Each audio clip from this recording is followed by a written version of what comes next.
The story begins in an isolated castle surrounded by dragons and unimaginable creatures. Inside, the hero Vermouth and his 4 comrades advance toward the Demon King's hideout. They push through hordes of wyverns and undead. The great Vermouth slashes enemies with his sacred sword. The wise Sienna wields elemental magic to eradicate obstacles. The faithful Anise summons her god's blessing to cleanse the evil. The brave Moron swings his giant axe, smashing every foe in his path.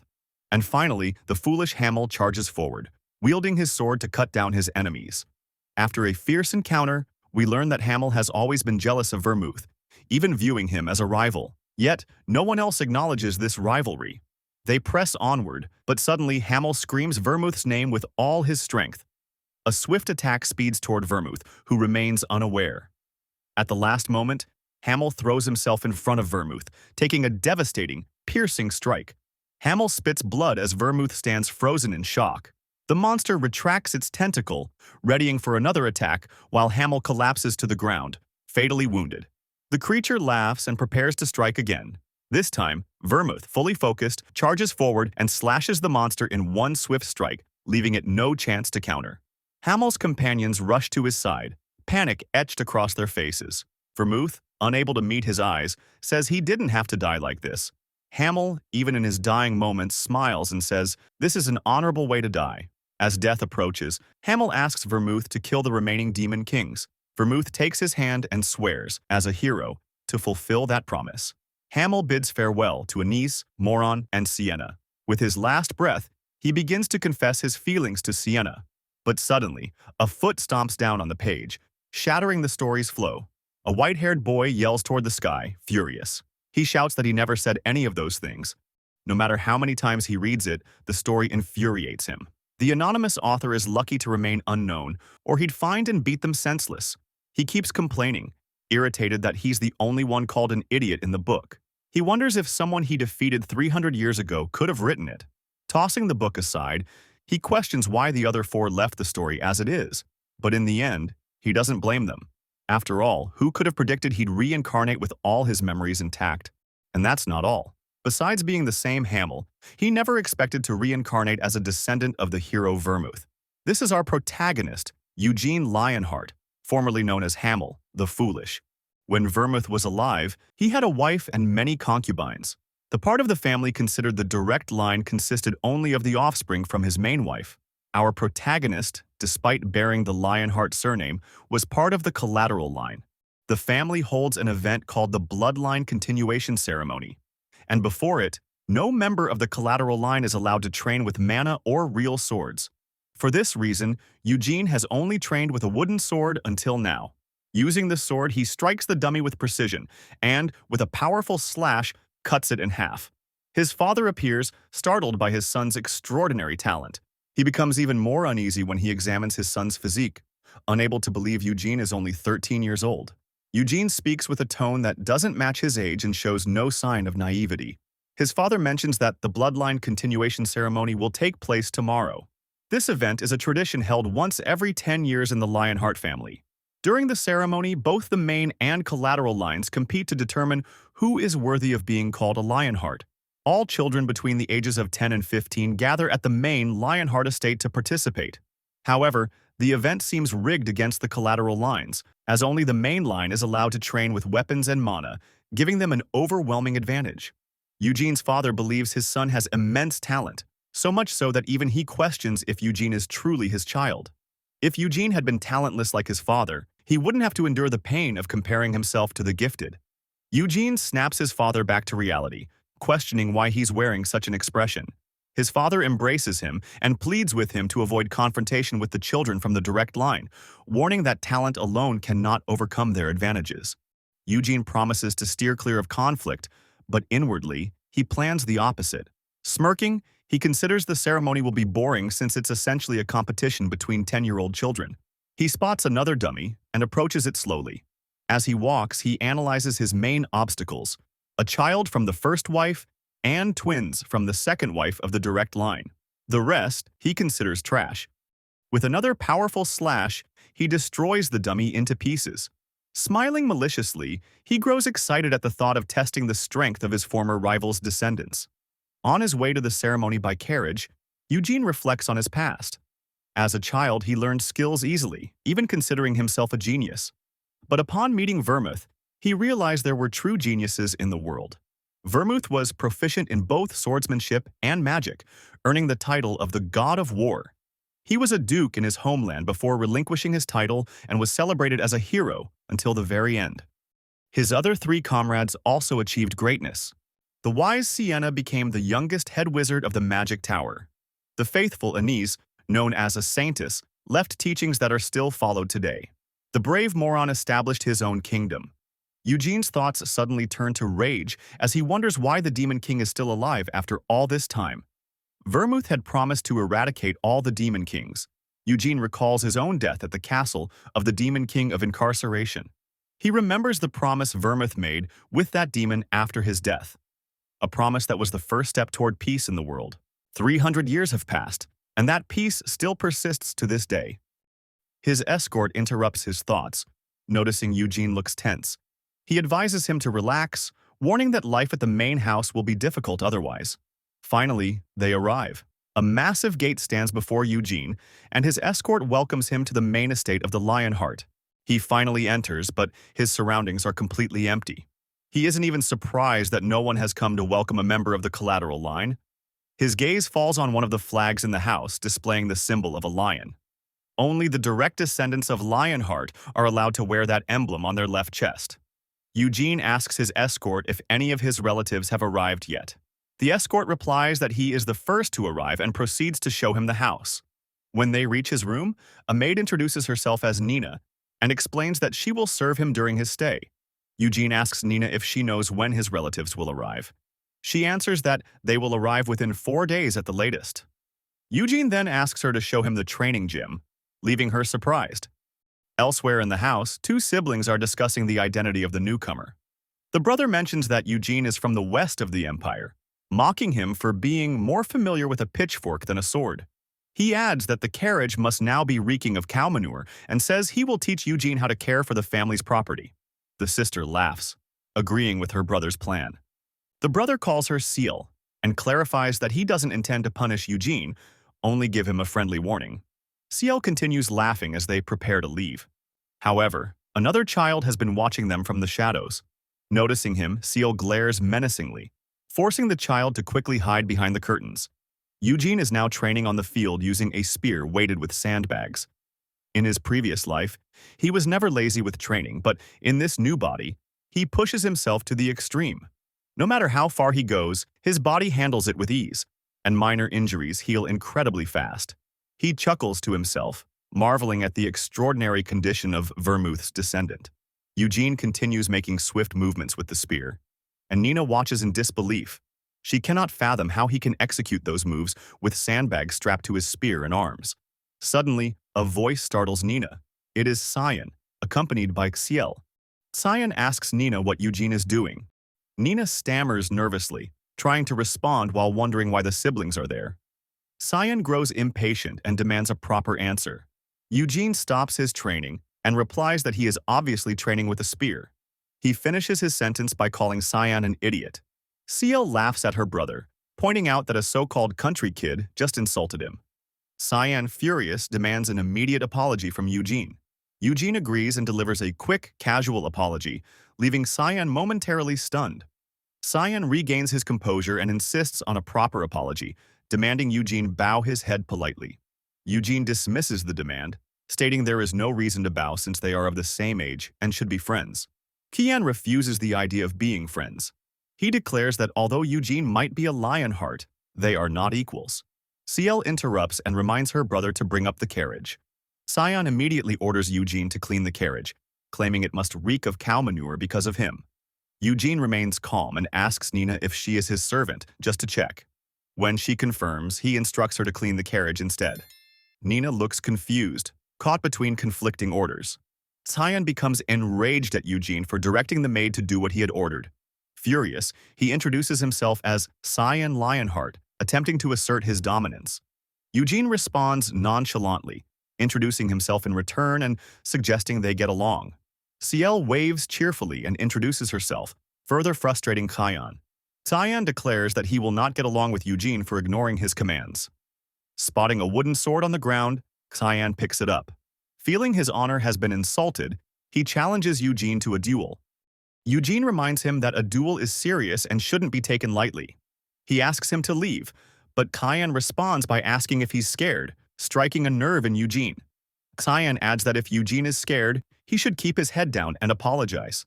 Eugene calmly replies that he's not scared, but he doesn't want to fuel the situation or apologize. Frustrated, Cyan insults Eugene's parents, claiming they failed to teach him honor for running away. Eugene grows tired of Cyan's bluffing and removes his sandbags, signaling his readiness for the duel. After releasing the last of his sandbags, he demands Cyan to toss the handkerchief. Cyan hesitates as he notices the heavy impact of the sandbags on the floor, realizing they weren't just props. The thought of backing out crosses his mind, but having demanded the duel, he can't back off now. If he does, Seal will mock him for the rest of his life. Determined, Cyan grabs the handkerchief and prepares to punish Eugene. He officially starts the duel by tossing the handkerchief into the air. As it falls, Eugene bends into a ready stance, accepting the challenge. The moment it touches the ground, Eugene lunges forward, striking Cyan directly in the stomach and sending him flying back with ease. Cyan's face twists in pain and shock, but Eugene remains stoic. Eugene declares himself the winner since Cyan fails to stand up. Ciel rushes to her brother, concerned for his condition. Cyan is clearly unwell, releasing his breakfast after the blow to his stomach. Ciel turns to Eugene, accusing him of being unfair and dishonorable. Eugene questions why it was unfair, pointing out that the duel began the moment the handkerchief was tossed. What happened next was Cyan's fault for being careless. Ciel reluctantly agrees, but tries to argue that Eugene has been secretly training mana. Eugene denies it, stating that the collateral line is forbidden from training mana. Unconvinced, Ciel calls him a liar, arguing there's no way to deliver such an attack without using mana. She adds that even if her brother had been prepared for the attack, the outcome would have been the same. Eugene smirks, impressed by her sharp observation skills. However, he notes that Cyan's loss wasn't entirely one-sided, as he managed to jump back instinctively when sensing the attack. Despite this, Eugene concludes that as one of Vermouth's descendants, Cyan is still trash. Cyan finally stands up, using what little energy he has left to call Eugene's victory cheap. Eugene laughs, pointing out that the twins seem to share the same excuses. He approaches Cyan, urging him to admit defeat, reminding him that he is an honorable member of the main Lionheart family. Cyan, consumed by his pride, refuses to acknowledge his loss. At that moment, a butler appears, calling out to Cyan and sparing him further humiliation. Eugene observes the butler, deducing that he must be a skilled knight hired by the family. Cyan calls the butler Hezar and runs to him, crying over his defeat by a so-called country bumpkin. Through his tears, Cyan continues lamenting the loss in a duel he initiated, confusing Hezar with the mention of a duel. Hezar and Eugene exchange introductions. After formalities, Hezar, visibly concerned, asks for an explanation. Eugene recounts how Cyan demanded a duel after insulting his father. Cyan tries to deny it, but Eugene reminds everyone of being called a coward because his father supposedly didn't teach him honor. With a serious gaze, Eugene asks Hezar if such insults weren't reason enough to accept the duel. Hezar is momentarily speechless before admitting that the reasoning is valid. He escorts Cyan inside the house to tend to his injuries. As they leave, Ciel waves cheerfully, looking forward to their next encounter with Eugene. Eugene stoically bids her farewell. Later, Eugene enjoys a grand feast when Nina approaches him with news. She informs him that 3 more young masters will arrive by tomorrow morning, with 2 more expected in the evening. Eugene realizes that everyone is gathering quickly due to the start of the bloodline continuation ceremony. He steps outside, looking up at the sky, speaking to his former ally. He apologizes in advance for what he's about to do to his descendants. But he reasons that his former ally shouldn't be upset, as Eugene never asked to be reborn as one of his descendants. Inside the mansion, Hazel, Cyan, and Ciel stand before Anasilia, the mother of the twins and second wife of the main line. She wants confirmation of her son's loss to a child from the collateral line. Hazel confirms with an ashamed expression. Anasilia calls Cyan to approach. She presses her fan against his wound, tension building as she mentions it took only 1 strike to beat him. She asks Hezar if he is completely sure Eugene has no experience with mana. Hezar confirms, adding that he sensed no trace of mana in Eugene's body. She turns to Ciel and asks her to explain how Cyan lost. Ciel explains that Eugene's thrust was so fast that Cyan couldn't retreat or avoid it. Cyan tries to speak, lifting his head to explain, but Anasilia immediately slaps him. Her patience wears thin as she begins yelling. She asks how Cyan could lose to someone so lowly, someone unable to use mana.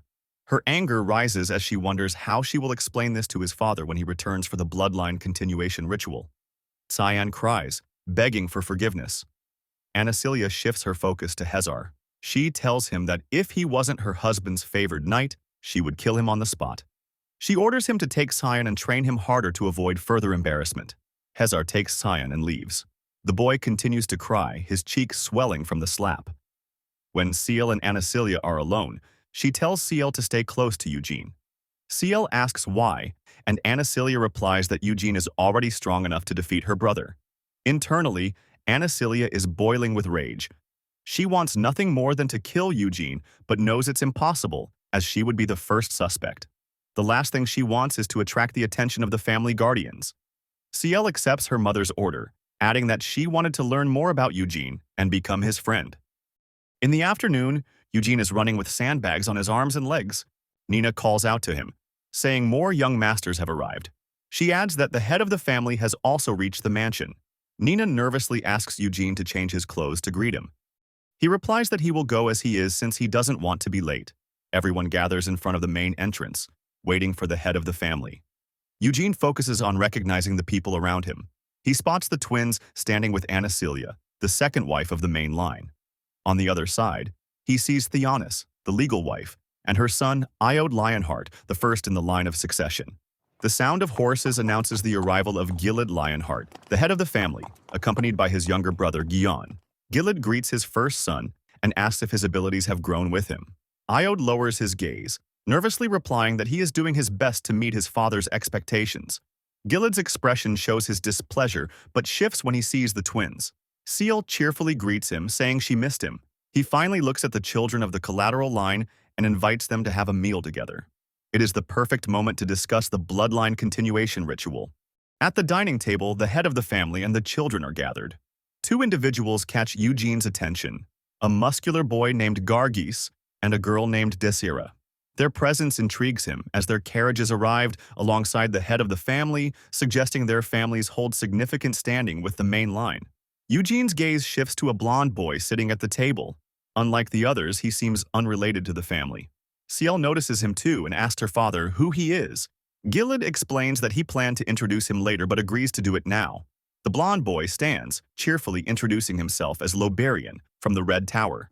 The children are visibly surprised, including Eugene, who nearly spits out his tea. Eugene quickly deduces that Loberian must be the disciple of one of Sienna's disciples. 3 centuries ago, Sienna had become the youngest tower master of the Green Tower and revolutionized magical studies. Her influence extended to the Red Tower, where she trained other tower masters. Even today, she is revered as the grandmaster of both towers. Gilad turns to Eugene and asks if he's the child mentioned by his first wife. He comments on how Cyan insulted Eugene and his father, causing Cyan to tremble nervously. Eugene confirms but assures him he holds no grudges. Gilad remarks that Eugene likely feels this way because he won the duel. Eugene counters, saying that even if he had lost, his response would have been the same. He would have endured the shame of not defending his honor. Impressed, Gilad commends Eugene, calling him better than his son. Turning to Cyan, he says he's not ashamed of his defeat but disappointed in his reaction. Cyan started the duel with insults but hasn't apologized for his actions even after losing.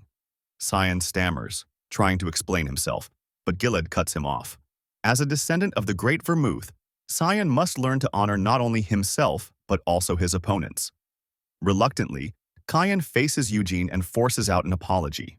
Gilad shifts his attention back to Eugene, asking if his father trained him to fight. Eugene replies that while his father taught him the basics, the rest he learned on his own. Gargis and Desira, astonished, whisper to each other about how Eugene managed to defeat Cyan without formal training. Gilad, visibly pleased, smiles in anticipation of the upcoming ceremony. As the doors to the hall open, maids enter, carrying trays of food. Gilite invites everyone to enjoy the meal, officially starting the feast. After they've eaten, Gilite addresses the group, explaining why they've been gathered. He criticizes the traditional methods of the ceremony, calling them discriminatory. The main line enjoys a clear advantage, with access to mana training and real weapons, making it nearly impossible for collateral line children to excel. Gilite expresses his desire to test the potential of all the children equally. The ceremony should prove their lineage as Vermouth's descendants, not emphasize the division between main and collateral lines. Eugene listens, surprised by how kind this descendant of Vermouth seems compared to his ancient friend. Gilite announces he has enlisted Loberian's help for this new ceremony. At this, the blonde mage snaps his fingers, conjuring a holographic map over the table. Loberian explains the ceremony. The children will explore a magical maze he created. Their mission is to defeat the elite monster at its center, navigating various obstacles along the way. He assures them everything inside is an illusion, no matter how real it seems. He encourages them to treat it as an action-packed adventure. The ceremony will conclude when one of the 9 children defeats the boss, with performance points awarded based on their achievements. Eugene asks what the winner will receive. Gilite grins and reveals the prize, one of the treasures hidden in the family's treasure chamber. The mention of this draws a wide smile from Eugene. After the gathering, Eugene wanders through the mansion's dimly lit halls, already imagining the treasure he will claim. Confident of his victory, he contemplates his options. Suddenly, he notices Gargus and Desira waiting for him, their expressions serious. Gargus immediately asks Eugene if it is true that he won a duel against Tyan Lionheart. Eugene affirms but doesn't stop and walks past them, showing no interest in their lingering questions. Outside the house, Eugene is training with his sword. Once again, he notices the presence of Gargus and Desira, wondering why they refuse to leave. Gargus approaches him, standing directly in front of him. Without warning, he removes his shirt, revealing his muscular build, and offers Eugene the chance to touch them. Eugene declines without hesitation. Gargi mentions that his family produces a powerful medicine that enhances muscle growth, which sounds suspiciously like steroids. He asks Eugene if he's interested, but Eugene dismisses the suggestion, remarking that he didn't come all this way for something like that. Desira steps in, joking that the medicine makes you grow a beard regardless of whether you're a man or a woman. Shifting the topic, she asks why Eugene is training with a sword when he defeated Cyan using a spear. Eugene explains that he is skilled in both weapons. Without hesitation, Desira throws a spear toward him, challenging him to a duel since the spear is her specialty. Eugene finds her far easier to deal with than Gargus, and agrees, seeing this as an opportunity to gauge the abilities of the top families from the collateral line. They prepare for the duel, taking their positions. Eugene continues to wonder why Gargus is still there. Gargus responds by declaring himself the judge, insisting on a fair duel while striking an odd pose. Eugene finds his behavior reminiscent of Moron and wonders if he's truly a descendant of Vermouth. Desira stands ready, her irritation evident. She is determined to show Eugene that spearmanship is not to be underestimated. Gargus signals the start of the duel, and Desira charges forward with impressive speed. Yet, she halts abruptly, startled by Eugene's stance. She cannot discern any flaws in his posture. Eugene, unfazed, urges her to continue. Annoyed, Desira rushes at him again, clashing her spear against his. She attacks repeatedly, but Eugene blocks every strike with ease. He acknowledges her talent, even without the use of mana, and recognizes her potential. However, at her current level, she poses no challenge to him. Mocking her, he questions why none of her attacks have landed, further fueling her frustration. Desira is unable to comprehend how Eugene can deflect all her strikes without moving from his position. Determined, she regains her composure and unleashes a flurry of rapid attacks, all of which Eugene effortlessly blocks. Suddenly, she executes a swift maneuver, positioning herself behind him and launching a decisive attack, convinced it is impossible for him to counter. Eugene swiftly leaps over the tip of her spear, driving it into the ground and immobilizing it. With his spear aimed directly at her face, Gargus concludes the duel, declaring Eugene Lionheart as the victor. In the middle of the night, Gargus wakes Eugene, insisting they need to combine their strengths. Irritated, Eugene asks if he was woken up just to hear that. He continues, explaining that they'll enter the labyrinth through different gates so they can't join forces. However, Gargus refutes, saying the destination is the same, the boss in the middle. He guesses the kids from the main line will try to work together too. Eugene asks if Gargus's plan is to use their combined abilities to defeat the boss, and Gargus confirms. But Eugene insists he's more than capable of defeating the boss on his own. Suddenly, Desira appears behind him and comments that Eugene is full of himself. She acknowledges his strength, and with his help, they can definitely defeat the boss. Eugene questions why she's so determined to beat the boss. Desira responds that the collateral line has never won a blood continuation ritual. But this time, with Eugene's victory over Cayenne, they have a chance. She asks Eugene, "Don't you want to beat the main line?" Meanwhile, inside the mansion, Anasilia is thinking about the master of the Red Tower and his potential choice to take Iode Lionheart as his apprentice. Iode has shown an early interest in magic and taught himself bits of it. If he does become the disciple of the Red Tower Master, she assumes he'll have to leave the house, effectively giving up his position in the succession and clearing the way for her children. However, there's still the issue of the bloodline continuation ritual. She's angry that her son lost to a child from the collateral line. But if Eugene beats the labyrinth, she knows the direct line will be humiliated, overshadowing Cyan's loss. 3 days later, the bloodline continuation ceremony finally begins. Lobarian summons blue flames in the hands of every child and tells them to use that flame to create their weapons. They need to mold the light using their imagination. Ciel is the first to succeed, creating a light sword. After testing it, she asks what they should do if the weapon breaks. Lobarian answers that the weapons and obstacles in the labyrinth are made of magic and will never break. Ciel then asks if they can create an animal instead of a weapon. But Lobarian clarifies that while they can create anything, living creatures are forbidden. Iode asks why that is. Lobarian explains that creating life is a power only living creatures possess, and attempting to replicate it is considered a taboo. The other children begin to create their weapons. Gargus forms a giant sword, Desira a spear, Cyan a sword, and Eugene a short sword with a shield. Suddenly, Ciel asks Eugene what he would do if they meet in the labyrinth and curiously wonders if he's going to fight her. Eugene turns to Gillate, asking if fighting is allowed. Gillate confirms that it is a competition, but cooperation and quick judgment are also important, as they are all part of the Lionheart family. Upon hearing the word family, Ciel blushes slightly and flashes Eugene a bright smile, making him feel uncomfortable. Once everyone has their weapons, Lobarian asks them to put on the necklaces he's creating with magic. He explains that these necklaces are connected to their consciousness. If they experience a great deal of stress, the necklace will react, and he'll be able to assess whether he should intervene. Finally, if they feel they can't continue, all they need to do is hold the necklace's gem and shout, "Help me." This will instantly transport them out of the labyrinth. Lobarian invites everyone to enter through the magic gate, assuring them they will appear in different parts of the labyrinth, even though they all use the same entrance.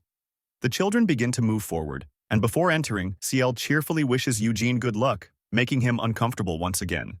Eugene steps into the labyrinth, the darkness reminding him of his old adventures with his party. He starts swinging his sword, careful not to hit the walls. This was his strategy all along. In confined spaces like these, a short sword and a shield are the best options. He recalls being in a labyrinth for children, so this challenge will be a piece of cake. Inside the labyrinth, a group of slimes charges at one of the 9 kids. The kid, clearly inexperienced in combat, immediately activates the magic stone in his necklace and calls for help. Lobarian materializes out of thin air and swiftly removes him from the area. An hour has passed, and 3 of the kids have already given up. Gillate looks at them with disappointment, telling them to rest. Ashamed, they follow his command. The ceremony continues, with Gillate and Lobarian now in a special tent filled with screens that display the kids' progress. They focus first on Gargus, who is currently fighting a goblin. When he swings his giant sword, it gets stuck. But with brutal force, Gargus breaks through the wall and decapitates the goblin. Next, they turn their attention to Desira. She encounters a group of slimes and swiftly pierces each one. However, she knows blades aren't effective against slimes, so she avoids further confrontation and presses on to advance deeper into the labyrinth. The focus then shifts to Cyan, who feels confident because his mother gave him and his sister a map of the labyrinth. He quickly spots a trap, activates it, and moves forward without issue. Now, they observe Ciel, who is fighting a goblin. The goblin attacks rapidly, but Ciel skillfully dodges every strike. With precision, she pierces the goblin's head with her sword. Afterward, she moves forward, only to find a dead end. Realizing her mistake, she decides to return to the last intersection. The screen now shows Iode, who is also engaged with a goblin. He appears stunned, unable to believe that magic can create such illusions. However, when the goblin attacks, he snaps back into focus. He manages to defend himself and then cuts the goblin's neck with a swift move. As the goblin dissolves into magic particles, Iode is amazed by the spectacle. This reaction piques Loberian's curiosity, and he wonders aloud if Iode is interested in magic. Gillite confirms that Iode has shown this fascination since he was a baby. They even hired a magic teacher, but Iode refused to continue his lessons. Loberian asks why, and Gillite explains that Iode believes he must become the next head of the family for his mother. Since magic is not highly valued within the family, Iode gave it up. Gillite then tells Loberian that if Iode still has an interest in magic, he wouldn't refuse the opportunity to become the disciple of the Red Tower Master. Loberian, however, doesn't make any promises. He will assess Iode's potential, but if he's not satisfied, he won't take him on as an apprentice. Gillite assures Loberian that he doesn't want to force anything. He just wants his son to follow his dreams. He mentions that instead of revering the family ancestor Vermouth, Iode idolizes the wise Sienna. Loberian agrees with this, recalling the old stories of Sienna's ability to create new spells when her party was in dire need. Gillite admits that he too has read those stories, but his favorite character was neither Vermouth nor Sienna. Before he can reveal who it was, he points to one of the screens, urging Loberian to look. The focus shifts to Eugene. He's standing in front of a massive troll, which begins launching powerful strikes at him. Eugene uses his shield to deflect the attacks and, in a surprising display of speed, slashes the troll with precision. Both Loberian and Gillite are astonished by the display. Gillite, watching the scene, can only mutter, "Amazing," as Eugene finishes the fight. The troll's massive corpse crashes to the floor, shaking the ground beneath him. Eugene moves forward as the body of the troll disintegrates into magic particles. Gillite watches in astonishment, marveling at the fact that a 13-year-old boy was able to defeat such a formidable foe. Loberian wonders how it happened. The troll might have been there as a trap, but Eugene defeated it so easily, especially considering it was larger than a typical troll. Gillite speculates that Eugene must have a natural-born talent. Meanwhile, Gargus is struggling against his own troll. One of the troll's attacks sends the muscle-bound fighter flying backward. However, Gargus quickly recovers, leaping back at the monster. Using all his strength, he manages to slice through the troll's leg, causing the creature to collapse. Without hesitation, Gargus jumps at the troll's head, delivering a powerful strike that pierces through its skull. To ensure the troll is fully defeated, Gargus slices at different parts of the monster's body. Finally, the troll lies motionless on the ground, and Gargus lets out a victorious roar. Despite his triumph, his injuries are severe, and his body gives out. He collapses unconscious on the ground as he attempts to move deeper into the labyrinth. In another part of the labyrinth, Cyan encounters a troll, but he quickly deduces that it's likely a trap rather than a real monster. He prepares a plan and throws a rock away from his position, causing the troll to turn and investigate the noise. Seizing the opportunity, Cyan moves forward, avoiding the confrontation altogether. Ahead, Cyan meets Seal, who is surprised to see her brother, especially since they had started in different sections. Confident in his memory of the labyrinth's map, Cyan tells Ciel to follow him so she doesn't get lost, and Ciel cheerfully agrees. Cyan sees this as a chance to redeem himself in his sister's eyes, especially after the humiliation he suffered earlier. Suddenly, Ciel asks if it's possible for any monsters to appear, since the labyrinth is supposed to be an illusion. Cyan responds, dismissing her question as obvious, but Ciel suggests that even a ghost could appear. Cyan freezes, visibly shaken by the idea of a ghost, though he tries to brush it off. Ciel notices his reaction and releases a soft laugh. Just then, a hand emerges from the darkness, followed by a bloody figure. Cyan yells in fear, but the figure screams in return, revealing that it's only Desira covered in wounds. Cyan demands an explanation, accusing her of trying to ambush him after scaring him with her appearance. Internally, Desira considers her first attempt to surprise them a failure, and she quickly moves on to her next plan. She starts running, leaving Cyan confused and surprised. However, Ciel reminds her brother that they shouldn't allow Desira to surpass them, and the two give chase. Desira realizes that she stands no chance in a 2-on-1 confrontation, and in frustration she wonders aloud where Gargus is. At that moment, she steps on a trap, causing the floor to collapse beneath her. Desera barely manages to jump across the hole and continues her dash toward the center of the labyrinth. Noticing the wide gap, Cyan decides to activate his mana, even though he had been saving this technique for the final boss. Running at full speed, he leaps over the hole and lands on the other side. He then calls to his sister, telling her to jump, assuring her that he'll catch her. However, Ciel, confident in her own abilities, effortlessly crosses the gap on her own. Cyan feels a sense of pride in his sister's skill, though it's tempered by a hint of surprise. The two continue chasing Desera, eventually reaching the labyrinth's central chamber, where they find a giant minotaur resting. The sight leaves them speechless, their faces displaying sheer amazement. Just then, a voice calls from behind, and they turn to see Eugene tired of waiting. Eugene casually asks why they all arrived at the same time. Cyan, surprised, asks what Eugene is doing there. Eugene replies that he's simply been waiting. He explains that he hasn't started the fight yet because he wanted to see who would arrive first. Desera, upon seeing Eugene waiting for them at the center of the labyrinth, assumed that he had accepted the proposal to team up against the boss. However, he barely remembered the conversation. His real motive was to yield the spot to them. With a smirk, he stated that he could defeat the boss alone, but that would be rather sad, considering how much they had struggled to get there. Cyan grew angry, demanding that he repeat himself. Eugene continued, explaining that the boss wouldn't attack them as long as they kept a certain distance. The plan was for each of them to fight the boss alone, in the order they arrived after him. Desera grew uneasy since she wasn't expecting to fight alone, but Eugene reassured her, saying that she could give up if she wanted, especially since she looked injured after her ordeal in the labyrinth. She angrily retorted that she wouldn't back down while grabbing a handkerchief. Tying it around her forehead to cover her wound, she approached the boss, spear raised, ready to fight. Cyan turned to Eugene and asked if he was going to fight, to which he replied that he would go after they were done. Cyan scoffed, mocking him and wondering if Eugene would even get a turn,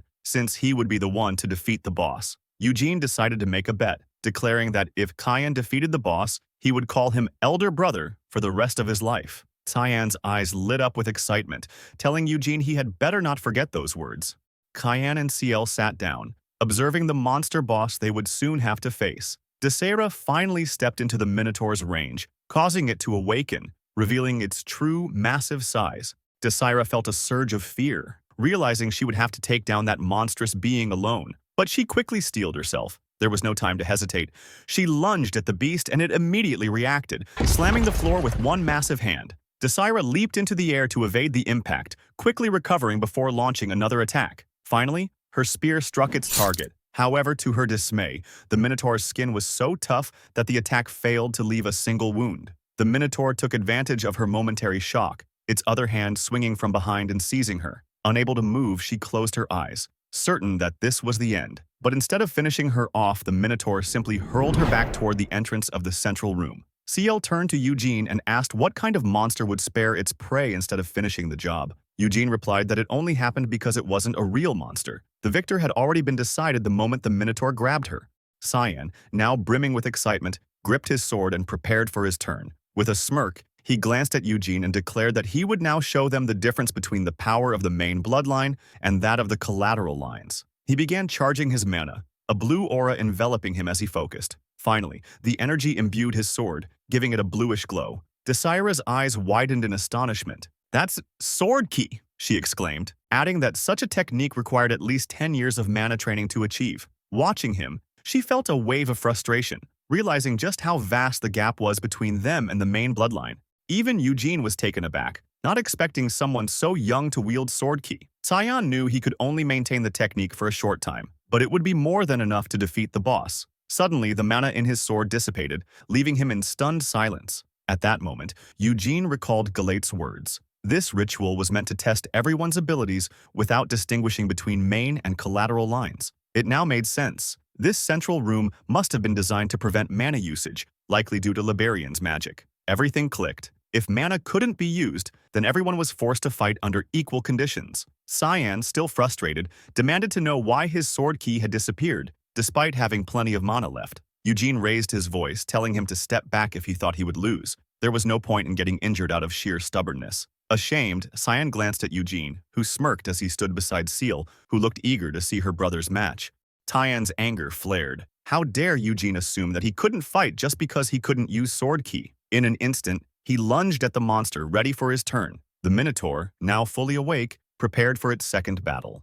The monster doesn't hesitate and launches its hand towards Cyan. He swiftly dodges the impact and seizes the opportunity to make a cut on the creature's arm. He keeps moving, landing slashes all over the monster's limbs. However, exhaustion sets in, and he realizes that minor wounds won't be enough to bring down the Minotaur. Determined to change his approach, he rushes toward the beast's legs. But just as he is about to strike, the monster abruptly lowers its knee, blocking Cyan's attack with surprising speed. Frustration and disbelief flash across his face. He hadn't expected such agility. In an instant, the Minotaur snatches Cyan and hurls him towards the exit. Though he manages to recover midair, he ends up outside the monster's range. Eugene informs him that his turn is over. He then turns to Seal, telling her she's up next. She refuses, explaining that she won't be able to use Sword Key in the battle. Eugene is momentarily taken aback, realizing that Ciel is more perceptive than her older brother. Without hesitation, Eugene readies himself, picking up his sword and shield.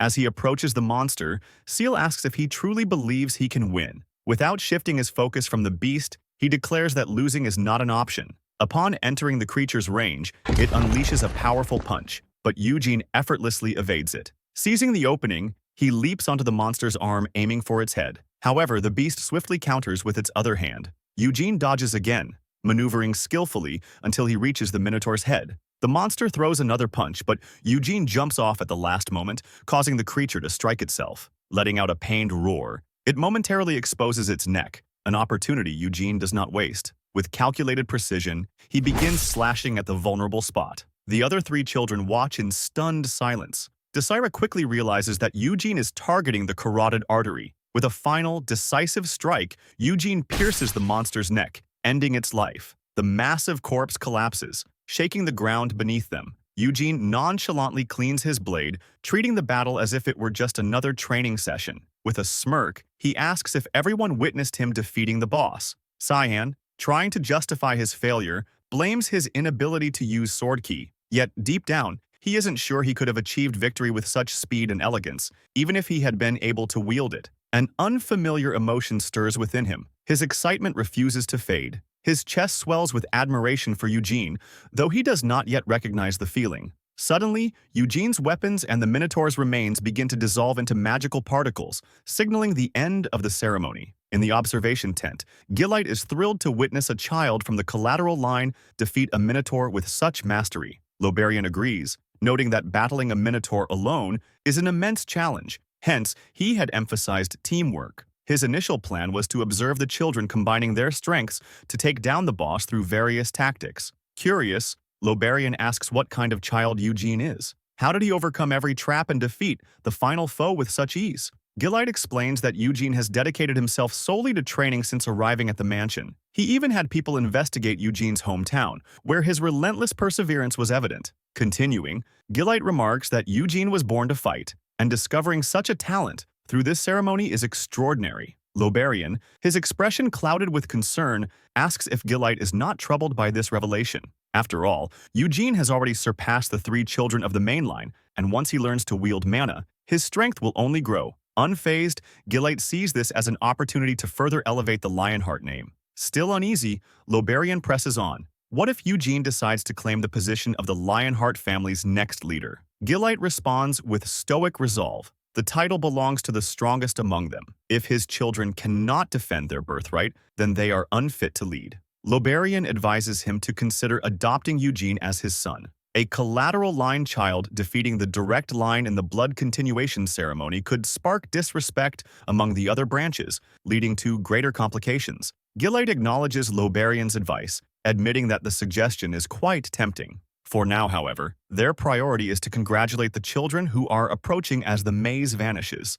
The kids are now assembled in front of Gillite and Loberian. Gillite, wearing a disappointed expression, directs his gaze at Iode. The boy couldn't even reach the center of the maze due to being sidetracked by the magic and creatures. The blood continuation ceremony is meant to be a trial where they prove themselves, not an excuse to be consumed by curiosity. On the other hand, Ciel and Cyan managed to surpass the traps and monsters without much difficulty. They were unable to defeat the boss, but with further training they will be able to overcome their lack of experience. Gillite acknowledges their efforts, stating that he observed their performance and that they did an excellent job. He then calls Eugene and declares that he was the most outstanding among the 9 children. He continues, praising Eugene's techniques, especially his ease in defeating the troll. This remark sparks Gargus's curiosity as he struggles to understand how Eugene managed such a feat with his seemingly frail body. Lobarian admits that he expected them to spend 2 or 3 days wandering in the maze, but had clearly underestimated them.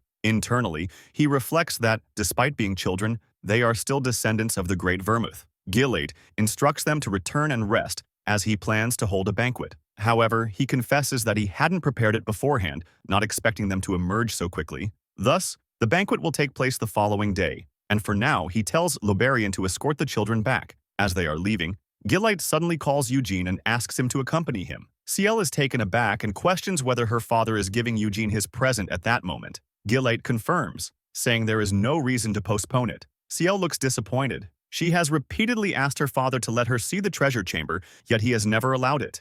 While walking through the forest, Gillate comments on Eugene's proficiency with various weapons. He mentions his exceptional performance with a sword and shield against the monsters and his adept use of the spear against Desera. Eugene is surprised that he knew about his fight with Desera, but it is to be expected, considering he is the head of the family. Gillate explains that while the sword is the family symbol, Vermouth himself was skilled with all kinds of weapons, which is why he was called the God of War. He adds that, aside from Vermouth, only one other person had mastered every weapon, Hamel, who was second only to Vermouth. He then states that he actually preferred Hamel over Vermouth. Eugene is surprised and asks why. Gillate responds that he admired Hamel's human qualities more than Vermouth's godlike presence. Hamel recognized his inferiority compared to Vermouth, yet instead of surrendering to despair, he trained relentlessly, pushing beyond his limits, and in the end, he sacrificed his life for his companions. Eugene smiles, saying that he also liked Hamel. They finally arrive at the treasure chamber.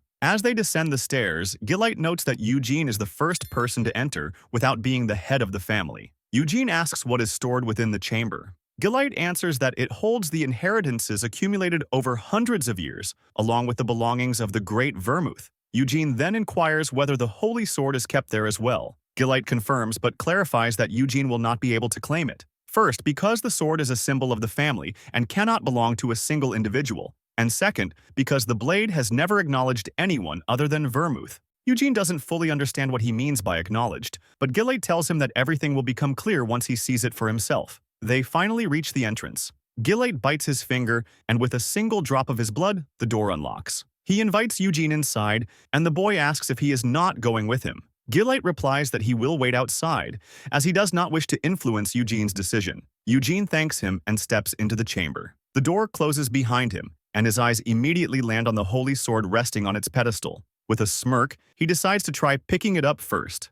The holy sword is a weapon that has existed since the foundation of the Eurus Empire. Legend says it was a gift from God. It remained sealed in the central temple until it acknowledged Vermouth as its master. 3 centuries ago, it pierced the demon king of slaughter. However, after that, it was used merely as a torch. Eugene bends down to pick up the legendary weapon. He grasps the hilt and pulls with all his strength. However, it doesn't budge. He concludes that even if he could lift it, he wouldn't be able to keep it, so it's better to look for something else. As he walks through the chamber's aisles, he comes across Aspel, the Sword of Gluttony, a weapon capable of cutting through mana and absorbing it to strengthen itself. He examines it, but remembers that Vermouth could wield it effectively because he was an exceptional magician. For now, it's too advanced for him to handle. He continues searching and spots Kabos, the draconian spear, which can unleash a dragon's breath. Nearby, he notices Winneth, the Stormblade, a sword blessed by the king of wind elementals. There are so many remarkable weapons that he wouldn't regret taking any of them.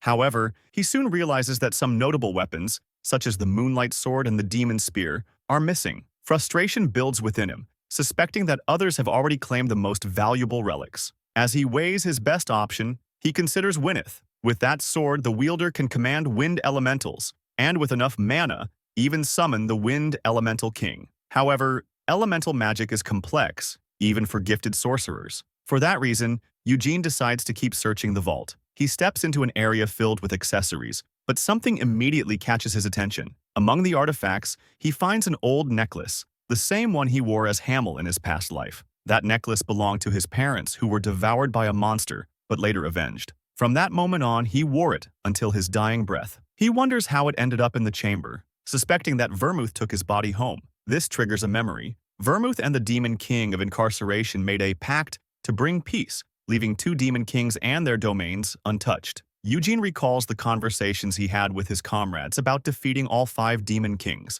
Now he questions what kind of agreement was made while his necklace was left behind in this chamber. He assumes they must have compromised due to their lack of power after his death. Although he wishes not to resent his comrades, he is certain there must have been a compelling reason why they couldn't eliminate the remaining Demon Kings. The chamber holds extraordinary weapons, but he refuses to leave the necklace behind. Upon exiting, Gilite is surprised by Eugene's choice. Eugene simply states that he picked something he liked. Still doubtful, Gilite remarks that the chamber is filled with incredible treasures. Eugene responds that he isn't ready to wield those weapons yet. Gilite then asks to inspect the necklace. After examining it, he sees no value in the gem or craftsmanship. It's just a cheap trinket with no place in the vault. To confirm, he places it in front of the chamber's keyhole. The lock glows red, signifying that the necklace is not registered as a Lionheart treasure. Perplexed, Gilite informs Eugene that the item doesn't belong inside the vault, yet Eugene insists he found it there. Still puzzled, Gilite questions if Eugene is certain about his choice, pointing out that even if he sold the necklace, it wouldn't fetch enough to buy a basic sword. Without hesitation, Eugene reaffirms his decision. Acknowledging his resolve, Gilite agrees, but decides to take the necklace to Liberian for appraisal, suspecting it might be enchanted. He remains surprised by the situation, and notes that since the necklace technically isn't a Lionheart treasure, Eugene is allowed to pick something else from the chamber. Grateful, Eugene thanks him and dashes back inside. He still can't believe one of Vermouth's descendants is surprisingly reasonable and sensible. This time, Eugene moves with certainty. Without hesitation, he strides toward Wyneth, the Stormblade, unsheathes it, and declares that it is now his. Back at the mansion, Descendant is yelling at Eugene, demanding to know why he didn't pick up a spear if he's proficient with it. Eugene responds that it was his decision and that he's also skilled with a sword. Gargus remarks that the blade looks very light. A hammer or an axe would have been a much better choice, but Eugene repeats that it was his choice. Striking an odd pose, Gargi offers to take him to his family to get some muscle-enhancing medicine, but Eugene declines without hesitation. Desera tells him to ignore the muscle head and asks him to draw his sword. She inquiries about its nature, and Eugene answers that it is the Stormblade Wyneth, a weapon imbued with the blessing of the Elemental King of Wind, which can be summoned with sufficient mana training. Desera admits that it is impressive but insists that a spear would have been better. Eugene mentions that he saw plenty of spears inside the vault, which instantly excites her. She eagerly asks if he came across the draconian spear Carbos, capable of unleashing dragon's breath with every thrust, or the demon spear Ruintis, the most formidable weapon in Vermouth's arsenal.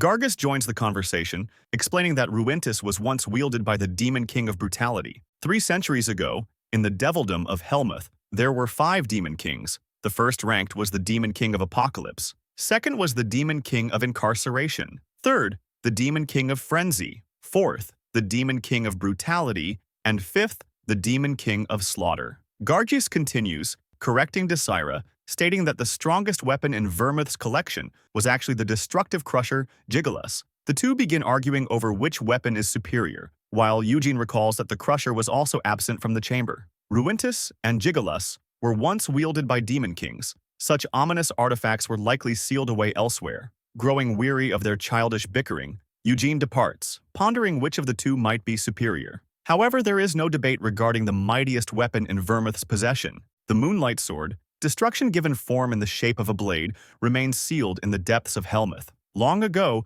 Vermouth wielded it to annihilate both the Demon King of Brutality and the Demon King of Slaughter. Eugene stands with Wyneth drawn, feeling a rush of exhilaration as he grips a genuine sword for the first time in this life. He begins swinging the blade, catching Desira and Gargus's attention. His movements flow with elegance, leaving a luminous blue trail in their wake. The two watch, captivated by the breathtaking swordplay on display. Meanwhile, inside the mansion's office, Liberian is scrutinizing the necklace. He concludes that there is no trace of magic on it. Seeking confirmation about where it was discovered, he asks Gilate, who affirms without a doubt that it was found inside the vault. Liberian wonders if the boy was attempting some kind of deception, but Gilate dismisses the idea, asserting there was no reason for such a ploy. If he had not allowed Eugene to retrieve another artifact from the vault, the boy would have left empty-handed. Liberian agrees that it would have been an extremely reckless gamble. Although the necklace contains no magic, Liberian decides to investigate further. There exists a spell, devised by the wise Sienna, that enables one to read the lingering memories within mana. Since mana is omnipresent, some objects absorb it over time, allowing their history to be unveiled through the technique. Concentrating his mana on the necklace, Lobarian experiences a rush of visions peering into the past. He manages to glimpse a moment from 100 years ago when the necklace was originally purchased. Unfortunately, he is unable to extract any valuable information, likely due to the mana being distorted by its prolonged storage within the vault. Gilite takes hold of the necklace, remarking that no one alive could possibly recognize it after all these years. Lobarian asks what he intends to do with it. Gilite responds that he will return it to Eugene, since the boy desired it enough to forgo a priceless treasure. Lobarian notices that Gilite has developed a fondness for Eugene. Gilite rises to his feet, gazing at Eugene as he skillfully wields his blade, and admits that it is rather obvious. At that moment, he makes up his mind. He will extend the offer. Lobarian seeks confirmation, wanting to be certain that they are thinking the same thing. Gilite nods, affirming his decision. He will adopt Eugene Lionheart as his son.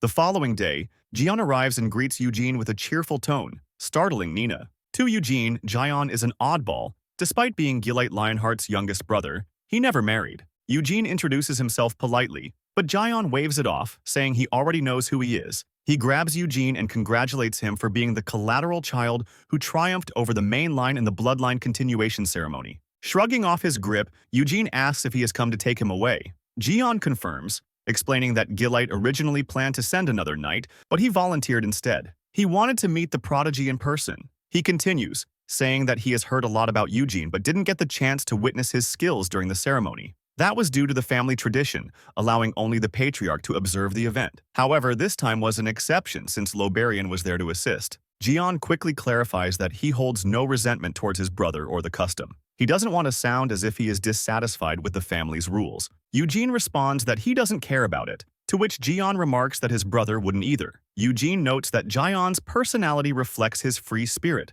which might explain why he never married. As they walk through a corridor of the mansion, Eugene asks why the head of the family has summoned him, but Jian is unsure. He suggests it might simply be to congratulate him. Eugene points out that he has already received enough praise, and Jian admits he doesn't know the reason either. He shrugs, saying he has no clue but doesn't particularly care. He adds that it will be great to see Eugene more often. He knocks on the door, and Gilite grants him permission to enter.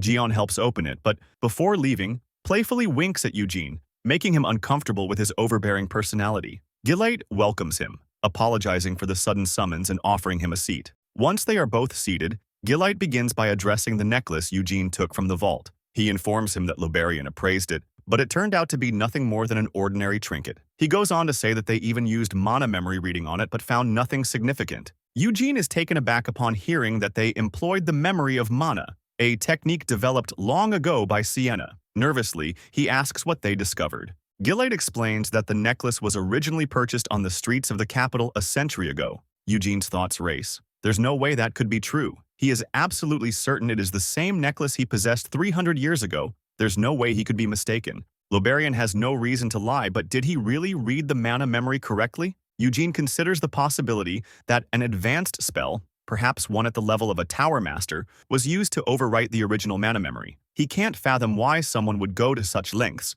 but he decides not to dwell on it. Putting on a cheerful facade, he asks Gilite if he can keep the necklace. Gilite nods, affirming that he intends to keep his promise. Eugene gladly takes the necklace and puts it on without hesitation. Switching topics, Gilite states that there was another reason he called him. He admits it might seem sudden but assures Eugene that it's an excellent opportunity for his future. Just as Gilite is about to elaborate, Eugene interrupts. He says that while CL is kind and adorable, it's far too early for him to consider marriage. Now, everything makes sense. CL's joyful and friendly demeanor around him must have been part of an elaborate setup for a political marriage. Eugene had regarded Gilite as a decent man and didn't expect such a scheme brewing in the background. Feeling nervous, he insists that he's too young to think about marriage and doesn't even have his father's permission. But before he can continue, Gilite cuts him off. He calmly states that he never intended for Eugene to marry CL. Eugene freezes in shock, his face flushing red in an instant. He had completely misunderstood the situation. Now he wants to hit his head against a wall for even entertaining the thought of marrying a 13-year-old. Gilite finally reveals his true intention. He wants to adopt Eugene as his son. Eugene is momentarily speechless. It's an unexpected proposal, but at the same time, it offers a solid path to joining the main line. He acknowledges that the offer is abrupt, but Gillite counters that it's not as sudden as a marriage proposal. Furthermore, he adds that he is willing to incorporate Gerhard, Eugene's father, into the main line as well. Uncertain, Eugene remarks that this would mean he'd have two fathers. Gillite, however, dismisses the concern, explaining that it's simply a way for him to become part of the main bloodline. He reassures Eugene, stating that he has no intention of taking him away from his father. In fact, he promises to respect Gerhard as if he were his own brother. Nervously, Eugene asks if refusing to become his son would make Gillite lose respect for his father. Gillite assures him that won't be the case. After all, he is not a petty person. He will respect Eugene's decision and wish him the best for his future. Eugene states that he needs to discuss it with his father since he can't make such a choice alone. Gillite is fine with that and suggests they decide after the banquet. For now, he'll send someone to fetch Eugene's father. Eugene suddenly asks what he meant when he said this decision would be good for his future. Gillite explains that growing up within the main family has its advantages. First, he will have many skilled knights at his disposal to train him. A bright smile appears on Eugene's face. He expresses his desire to learn from the strongest and asks Gillite if he could personally teach him. He agrees, but admits that if Eugene truly wants to learn from the best, Jian is the right person since he surpassed him long ago. Eugene finds it hard to believe that Jian is actually the strongest among them. Then, Gillite inquires if his father taught him how to use mana. Eugene replies that he was told it was forbidden to learn about it yet. Apparently, the primary source of mana comes from the mana stones hidden within high-ranked monsters. The more efficient the mana stone, the harder it is to obtain, and to use them properly, one needs an exceptional mentor. Unfortunately, the place where Eugene grew up was not ideal for nurturing his talent. Gillite is aware of all this, but refrains from saying it aloud to avoid creating resentment. After their conversation, Eugene stands up and thanks him for everything. Gillite offers to have someone escort him back, but he politely declines, saying that the separate building is not far, and he'll go alone. As he leaves the mansion, a perfume scent lingers in the air. He senses that someone is hiding around the corner. Since the individual remains motionless, he assumes they must be waiting for him. He keeps walking, and suddenly Anasilia appears, feigning surprise at the encounter. Eugene is aware of her act, but he knows the best approach is to adhere to formalities. He bows and introduces himself. She comments that she noticed him talking with the head of the family for a long time. Eugene asks if she has something to say. Internally, she seethes at his audacity, but she's not surprised. He is the country boy who not only defeated a member of the main family, but also won the bloodline continuation ritual. She knows Eugene will grow even stronger in the future, so it is better to maintain a friendly facade. She even admits that she instructed Ciel to stay close to him to bind him through a political marriage. She continues, asking what he discussed with the family head. He replies that it wouldn't be appropriate to disclose a private conversation with Gillite. Anasilia grows nervous and agrees, adding that she has another topic to discuss. She apologizes for Cyan's disrespectful behavior a few days ago, explaining that she had no time to address it due to the ritual. With a stoic expression, Eugene replies that an apology is unnecessary since the issue was already settled with Cyan. She commends him for being so mature and magnanimous at his age. Finally, she states that she will give Cyan a stern warning and hopes they get along. Smiling, Eugene assures her they will. After all, they are family. Anasilia's anger flares at hearing the word family. He is right, but hearing it from Eugene unsettles her. He asks if he may leave, and Anasilia apologizes for delaying him, advising him to rest. As Eugene departs, he wonders if she has opposed him from the start, simply because he belongs to the Branch family. He decides it would be best to avoid entanglements with her. 2 days have passed since Gillite and Eugene discussed the adoption. A carriage arrives at the mansion, transporting Eugene's father, who is being escorted by Jian. In his mind, Gerhard still can't process the fact that Eugene won the blood continuation ritual. He starts feeling guilty for his son. Eugene displayed talent from an early age, but Gerhard lacked the ability to nurture his potential. When Eugene left, he assumed the children of the main family would prove that the gap between them couldn't be bridged by mere talent and effort. Suddenly, Eugene calls out to him, snapping him out of his melancholic thoughts. Gerhard rushes toward his son and embraces him with deep affection. Tears stream down his face as he tells Eugene how proud he is and how much joy he brings him as his child. Eugene reminds him that before leaving, he promised to bring good news and assured him there was no reason to worry. Gerhard continues crying and apologizes for doubting his words. Suddenly, Gerhard notices Gillite and quickly wipes his tears. He bows, introducing himself to the head of the family, and Gillite reciprocates with a nod, adding an apology for the abrupt summons. Not wanting to take his time with his son, Gillite requests him to have a private conversation inside the mansion. Gerhard agrees with a smile, and the two head inside while Eugene remains outside. Inside, Gerhard finds it hard to believe that Gillite is serious about adopting Eugene. Gillite reaffirms his intention. He explains that if Eugene becomes his son, he will automatically be part of the main family. Gerhard rises from his seat and prefaces his next words with an apology in case they come off as disrespectful. He expresses his love for his son and his concerns about Eugene's future. Gillite prompts him to elaborate. Gerhard acknowledges the head of the family's good intentions but points out the possibility that Eugene might face hostility from other members of the main family. After all, Gillite already has 3 children, and Eugene would be perceived as an outsider. Gillite understands completely. He has no desire to restrict Eugene's future, but he is aware that the main family might not accept him due to their strict views on bloodline legitimacy. He further clarifies that even if Eugene joins the main family, he won't be eligible for the head position. However, if Eugene can set that aside, his talent may flourish under their wing. As his son, Eugene would grow closer to his 3 children, paving the way for a brighter future. Gerhard acknowledges that it is a reasonable proposal but insists on discussing it with his son before making a decision.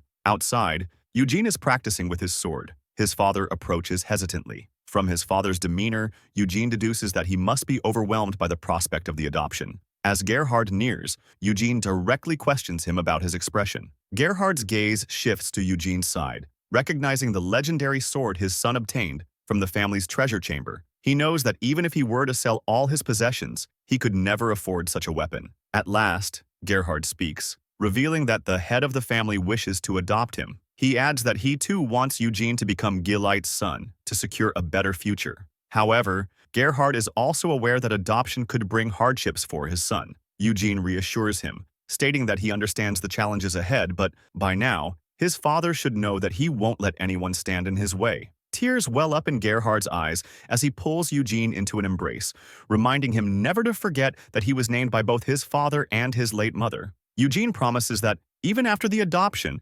Gerhard will always be his true father. His father weeps and holds him tightly, grateful to have him as his son. During the embrace, Eugene contemplates how much he stands to gain from the adoption, though the process itself is troublesome for him. He has no desire to become the family head, but he knows few would believe that. He is certain that Gillite's 2 wives will keep him under scrutiny. As he bids farewell to his father, Eugene reflects that there are only 2 ways to handle hostility: either ignore it or crush it outright. Sometime later, Gillite invited all the families of the children who participated in the bloodline continuation ritual to a banquet to celebrate the triumph of the branch families. Gerhard is at the banquet when suddenly someone calls him. They are the parents of Desira and Gargus, both of whom commend him for having an outstanding son and for joining the main household. They form a group to get to know each other while Eugene observes from a distance. He is certain that all the attention will become bothersome and also immediately recognizes Gargus's father by his demeanor. On one side of the room, Anasilia and Cyan are watching the gathering, but Cyan looks ashamed. Anasilia tells him to be confident. From that day forward, he will be compared to Eugene. Every time they see him, they will recall his defeat against Eugene and will mock him for failing to win as a member of the direct bloodline for the first time in history. She tells her son to embrace the humiliation, but he must not lose hope. After all, he still belongs to the Lionheart's direct lineage. While holding him, she says that Eugene cannot become head of the family, yet he still has many disadvantages, so Cyan must try even harder to rise as the patriarch. She adds that he must befriend Eugene and foster a brotherly relationship so that he can become his ally in the future. Cyan agrees, though he remains uncertain about how to approach him. On the other side, Ciel is already conversing with Eugene, surprised to learn that they are now siblings. She asks him to call her big sister, but Eugene refuses. After all, she is only a few months older. Ciel looks displeased at being the younger sibling just because Cyan was born 5 seconds earlier. Eugene keeps walking, uninterested in her words, but Ciel insists on being addressed as an older sister over and over again. Eugene thinks he would rather die than call a 13-year-old kid his elder. Inside the mansion, Loberian states that he will not take Iode as his apprentice unconditionally. At the Red Tower, summoning magic is their specialty. Iode's abilities will first be tested in the city of Aroth. Iode asks what will happen if he proves to have an aptitude for summoning. Loberian replies that it would be beneficial, but his Lionheart name holds no weight in Aroth. So, unless he demonstrates talent beyond other mages, he will not consider him as his pupil. With a shamefaced expression, Iode accepts. However, since Loberian and Gillite are longtime friends, he will have many chances to prove his potential. He adds that he will shield Iode from discrimination and assist him in finding the ideal environment for his magic. These words spark a glimmer of hope in Iode. Even if he does not become Loberian's apprentice, he is happy because he will finally escape that suffocating household and study magic. He looks at his father, awaiting approval, but Gillite states that it is his and only his decision to make. Suddenly, his mother calls him, and with a menacing attitude, orders him to accept the opportunity his father is offering. After all, he has shown interest in magic rather than swordsmanship and spear combat since childhood. She holds him, and, exerting great pressure on her son, reminds him that he must become the patriarch and that even in Aeroth he cannot forget this duty. Gillite scolds her for her behavior, but she justifies herself, saying that it is her way of motivating him. Internally, Theonis is certain that Anasilia must be elated about Iode leaving for Aeroth, but she knows there is no alternative. Iode was not born with the talents of his bloodline, so his best option is to establish connections with other mages in order to strengthen his influence in Aeroth and build relationships that will support him. Finally, Theonis reminds her son that he is the legitimate heir of Lionheart. Ashamed, Iode concedes to his mother's words. The day after the banquet, Loberian departed with Iode, with Aeroth as their destination. Additionally, the rest of the children returned home with their families. Since Gerhard and Eugene are now part of the main household, they will reside in the building where Eugene rested during the ritual. At last, the day arrives when Eugene starts his mana training for the first time since reincarnating. Mana cultivation is divided into breathing and body training. Breathing allows the user to absorb mana from the atmosphere while inhaling, whereas body training enables mana collection through physical movement. Both methods are challenging, but breathing is considered the superior approach. In his past life, Eugene utilized body training to harness mana, but later switched to breathing after Senya and Vermouth advised him to do so. In the Lionheart family, the technique practiced is breathing. He is walking in the forest, where Gion awaits him. Gion greets Eugene and instructs him to follow. They are heading toward a mana vein, a location where mana is highly concentrated. Deep within the forest lies a mana vein created by Vermouth, accessible only to members of the main bloodline. Gion asks if he is nervous, but Eugene admits that he is incredibly excited. Gion reassures him, saying that there is no need to worry since it is his first time attempting to sense mana. He informs Eugene that his siblings have trained since they were 6. Cyan and Ciel managed to perceive mana in 4 days, while Iode succeeded in a week. For children from collateral branches, it usually takes a month. However, Gion is confident that this will not be the case for Eugene, as he will train within the mana vein under his guidance. Eugene asks how long it will take, and Gion estimates approximately 10 days. Eugene chuckles internally because he knows it will not even take 10 minutes. They continue walking through the forest until they arrive at an old cabin. They enter the cabin, which appears quite ordinary. Gion leads the way to a concealed underground entrance, guiding Eugene into an empty chamber with what seems to be a magic circle in the center, crafted from gold. Gion instructs him to sit in the middle. With Eugene positioned at the center, Gion begins explaining that he is about to teach him the mana training technique inherited from the Great Vermouth. This technique cannot be learned by the collateral family, so instead, they practice the Red Flame ritual, which is not as effective as the original. Gion prepares to demonstrate the authentic mana technique, which only the main bloodline is permitted to learn. He calls it the White Flame ritual, while a white aura envelops his body. Upon witnessing it, Eugene recalls seeing Vermouth use this form. Vermouth's dense mana would shroud his body, manifesting as white flames that, at times, resembled a lion's mane. In his past life, Eugene never understood the full extent of these flames' abilities, but this time is different. Gion ceases using the technique and instructs him to first focus on his breathing to begin sensing mana. Immediately, Eugene claims that he can already feel the mana surrounding him. Gion chuckles softly, saying that it is merely his imagination. He is likely forcing himself so much that he believes he perceives something. To prove his point, Gion conjures a small mana sphere, intending to demonstrate that Eugene's senses are deceiving him. He moves the sphere around Eugene, who has his eyes shut, expecting to confirm his assumption, but Eugene promptly states that he can detect mana shifting around him. He continuously points at the mana sphere, while Gion observes in disbelief. Tired of this game, Eugene asks how long he intends to continue. Gion is astonished. He had assumed that even 10 days to sense mana would be remarkably fast. Yet Eugene has already surpassed his expectations. Gion sits in front of him, acknowledging that the true training can now begin since Eugene can already perceive mana. From this point forward, he must concentrate on what is happening inside his body. Gion instructs him to breathe slowly. He must visualize himself inhaling the flow of mana with each breath. Once the mana is inside his body, he must guide it toward his heart. Gradually, Jungyeol steps back, commending Eugene for his progress. Eugene already has a thin layer of mana enveloping his body. Jungyeol can hardly believe it.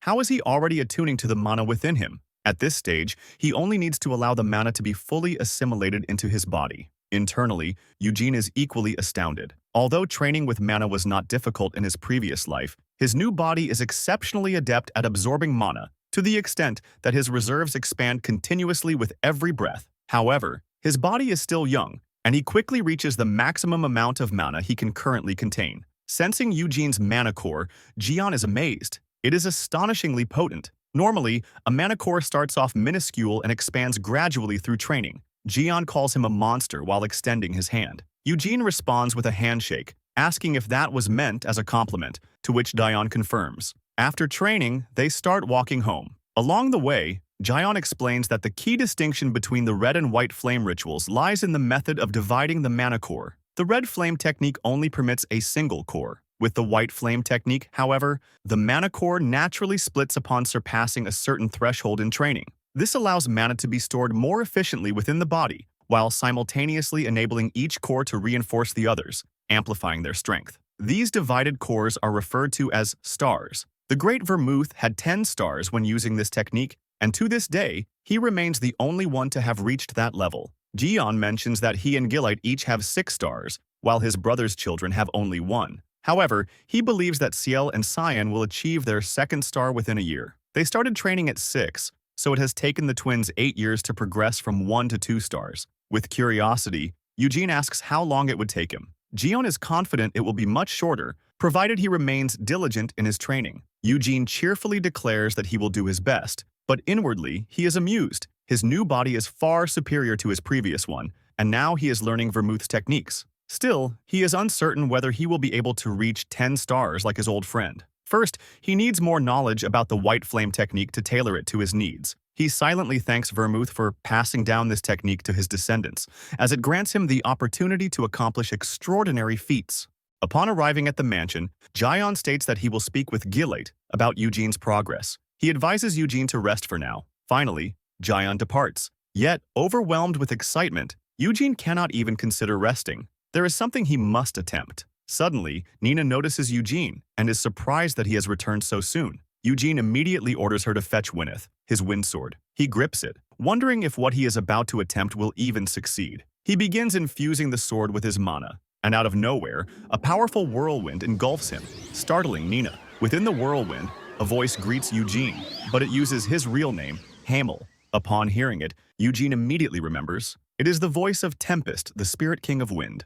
From the center of the whirlwind, Tempest asks Eugene if he has truly reincarnated. Eugene is in shock, wondering how the elemental king was able to recognize him. Tempest reveals that he couldn't possibly forget the soul of one of Vermouth's comrades, adding that no matter how much time passes, the soul does not change. It's been a while since someone has called him through Wynneth, and when checking who the sword wielder was, he felt Hamel's soul. Eugene abruptly changes the topic, demanding to know why Vermouth did not kill the remaining demon kings. He's sure that Tempest must know the answer. After all, Vermouth was still carrying Wynneth when they continued their journey after his death. Tempest says that he doesn't know what Vermouth intended, since in the battle against the demon king of incarceration, Vermouth sheathed his blade. He continues, saying that the fight against the demon king was fierce, but in the end, only Vermouth and the demon king of incarceration remained standing. For some reason, Vermouth sheathed his sword and decided not to kill the demon king of incarceration, nor go to the castle of the demon king of apocalypse. Eugene's expression fills with anger,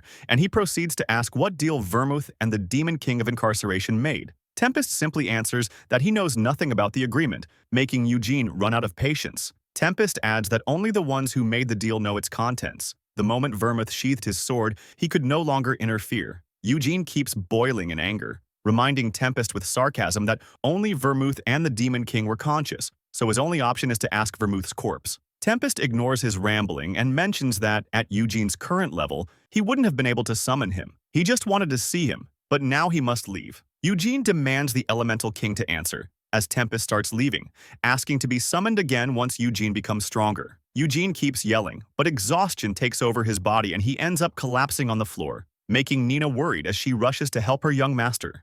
Eugene now lays on his bed. He abruptly wakes up, feeling exhaustion all over his body. He suffered from mana depletion due to Tempest taking all the energy Eugene had in his reserve. He recalls a troubling thought. What if he wasn't Hamel's reincarnation, and just someone with his memories overwritten by Hamel's? But after learning that elementals recognize people by their souls, now Eugene has no doubts that he's truly Hamel's reincarnation with memories from 300 years ago. Suddenly, Nina appears, surprised to see Eugene all right after passing out. She informs him that Gillite and Gion are in the mansion and she will bring them immediately. They finally arrive, and Gillite starts by saying that he has heard from Nina that a powerful whirlwind appeared when Eugene drew Wynneth. With curiosity, he asks if Eugene really attempted to call an elemental. Eugene thinks that more people have probably seen the storm, and for now, he shouldn't reveal everything that occurred inside it. Eugene mentions that the elemental king of wind appeared, surprising both Gion and Gillite. Displaying an innocent smile, he continues, saying that the elemental king wanted to see who drew the sword since it's been a while since he had been summoned.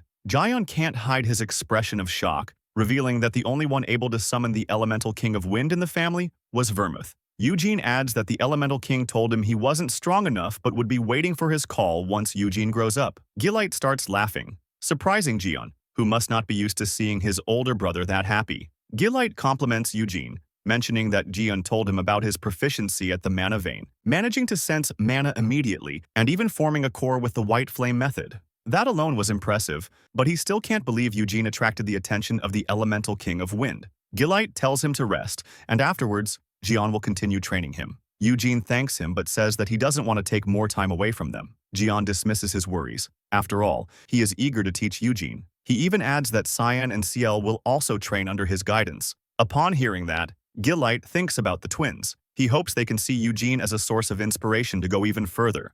Outside, Ciel and Cyan are in the training field with their swords. Ciel mentions to her brother that Eugene's white flame method is already 1 star. She adds that for them it took an eternity to reach that level, which upsets Cyan, and he counters by saying that 1 month is actually one of the fastest times in the family. But inwardly, they can't shake the feeling that it's nothing compared to Eugene, who managed to get 1 star in a single day.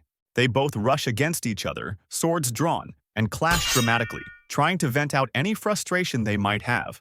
Back inside Eugene's bedroom, he checks if nobody is around. He draws Wynneth and starts infusing it with mana, summoning a small wind spirit. It is a sylph, a low-level elemental and the only kind he can summon with his current mana. Eugene asks her if she knows anything about the elemental king of wind, to which the sylph remains silent, as if not understanding his words. Eugene gets frustrated and, with an angry expression, orders the elemental to tell her king that if he lied about anything, he'll take his life. The sylph changes her expression, clearly displeased with Eugene's words. She soars through the room and vanishes. Once more, Eugene thinks about what happened after he died in the castle of the Demon King of Incarceration. The details of the deal Vermouth and the Demon King made are only known by the two of them. If he wants more information, he's aware he'll have to venture to Helmuth, the realm of the Demon Kings. But beyond that, he'll also have to visit the kingdoms of Aroth, Eurus, and Luhar in order to learn what happened to his old comrades. But for now, he'll have to grow stronger since his current body wouldn't withstand a journey to distant lands. The story takes us 4 years into the future, and now, Eugene Lionheart is 17 years old. He is looking at himself in the mirror, amazed by the physique of one of Vermouth's descendants. After all this time, he managed to reach the 3-star level in the White Flame method. Despite that, he still thinks it's not enough. If he truly wants to utilize his new body, he needs to go beyond what he learned in his previous life. Outside the mansion, Eugene talks about his intentions to go to Aroth and learn magic. Cyan listens to him, unsure of what exactly he's talking about. After their sparring, Eugene reveals that something happened when he trained with the flame method. His 3 stars start spinning, and his mana projects off his body, resembling a lion's mane, just like Vermouth's. Cyan looks astonished, unable to believe Eugene's current power. His frustration builds up, since Eugene was introduced to mana training 7 years later than him, and despite that, he has already reached the 3-star level while Cyan is still at 2 stars. Eugene stops his technique since he just wanted to show it off. Cyan is still angry, saying that he wants to kill him, but Eugene says that he can't do that since now they are brothers. Cyan changes the topic, asking about Eugene's sudden interest in magic. He even reminds him of what happened to Iode. He left the main house to go to Aroth in order to learn magic after the bloodline continuation ceremony ended. However, his talent was not enough to become Lobarion's disciple. Cyan adds that Iode managed to enter the Red Tower through connections, but in these 4 years, He's been wasting his time. Cyan continues saying that Eugene won't be able to learn magic and stay in the main house at the same time, and if he ends up deciding to move to Aroth, Seal will end up being sad. Eugene doesn't care about that statement and starts leaving. Cyan asks him where he's going, and Eugene replies that he's going to meet the head of the family to report his 3-star level status and see if he gets permission to leave and study magic. Once Eugene is gone, Cyan kicks his sword, still frustrated to see how the gap between him and Eugene keeps growing every day. Inside the mansion, Gilite is surprised by Eugene's request, asking if he's being serious. Eugene confirms, saying that he wants to depart to Aroth in order to learn magic. Gilite demands to know the reason. Eugene is not only the youngest 3-star level in history, but he also has the potential to reach the 4-star level with his current training style before becoming an adult. Eugene answers that, after reaching the 3-star level, he realized that following the same strategy in the main house won't allow him to grow further. He continues, saying that there are many things he still wants to learn, and with magic, he could view mana from a different perspective. Eugene's certain that learning magic will end up being worth it to him in the end. He bows, asking for Gilite's understanding. With a smile, Gilite says that he cannot suppress Eugene's desire to learn and understands him. But before allowing it, Eugene must promise him that he won't take part in black magic. In Aroth, there is a black tower, where black magicians gather. In the current era, they are not considered dangerous and hold a decent reputation.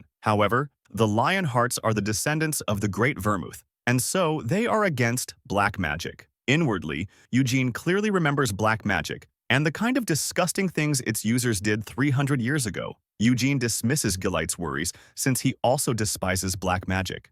After the meeting, Eugene is walking through the mansion. Suddenly, he hears someone calling him from behind one of the doors. With a smirk, Eugene tells the person to come out if they want to talk about something, but the person behind the door refuses to come out. It is revealed that Seal was behind the door all this time, and she asks if Eugene is really going to Aroth. She asks why he's leaving, and Eugene says that he wants to learn magic, to which she replies that they have elemental magic, and he could just call a magician from the capital. She finishes by saying that if he leaves, she and Cyan could become stronger and catch up to him. Eugene is glad to hear that. After all, the sparring between them could become more entertaining. Ciel asks how long he'll be gone, and Eugene replies that he doesn't know, but it could be a few years at least. She asks if he has thought about his father. Eugene is sure he will be okay. After all, he's already used to living in the main mansion, and has even lost weight from going hunting a lot. He finally tells Ciel to train diligently and starts leaving. Before he gets too far, Ciel finally opens the door of her room and once more asks Eugene if he's really leaving. He just waves his hand as a farewell. Ciel stays there, her face expressing the pain of seeing him go. She also wants Eugene to stay.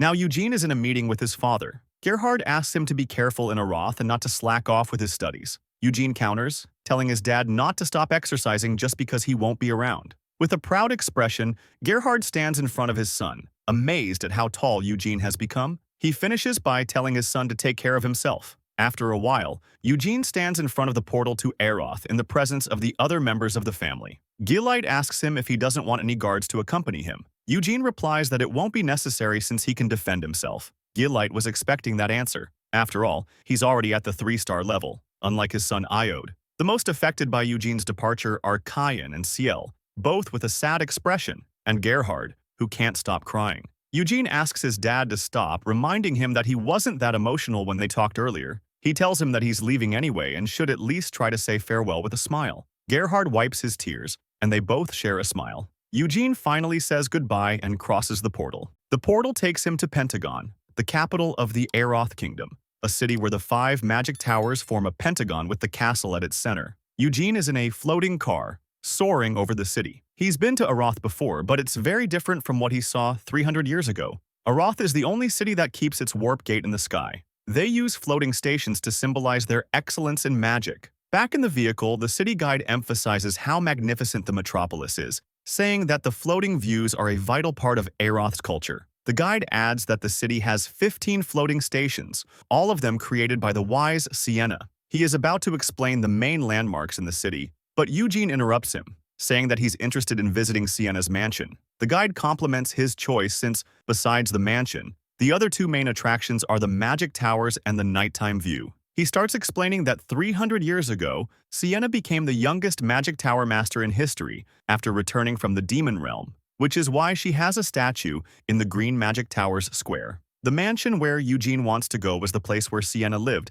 until she departed 200 years ago. Eugene asks if anyone knows where she went, but the guide only says that many mages tried to track her down, but sadly no one was able to find her whereabouts. The guide adds that he has a theory that Sienna went to Helmuth, the demon realm. He believes so because when she disappeared, it marked the 100th year since she left behind Hamel's body and returned from the demon world. She wanted to avenge her fallen companion, and that's why she wanted to leave. Full of admiration for Sienna, the guide mentions that Hamel had a crush on her and even confessed his feelings when he was on the verge of death. This statement infuriates Eugene, who demands the guide stop spreading lies with a menacing tone. But he quickly calms down, aware that he's the only one who knows the real story. The guide quickly picks up on the atmosphere, commenting that Eugene must dislike the romantic tale about Hamel and Sienna. He says there are more theories about what happened to her. Some believe that since Sienna was against dark magic and the construction of the Dark Tower, a group of violent dark mages decided to eliminate her. Getting angry again, Eugene says it's impossible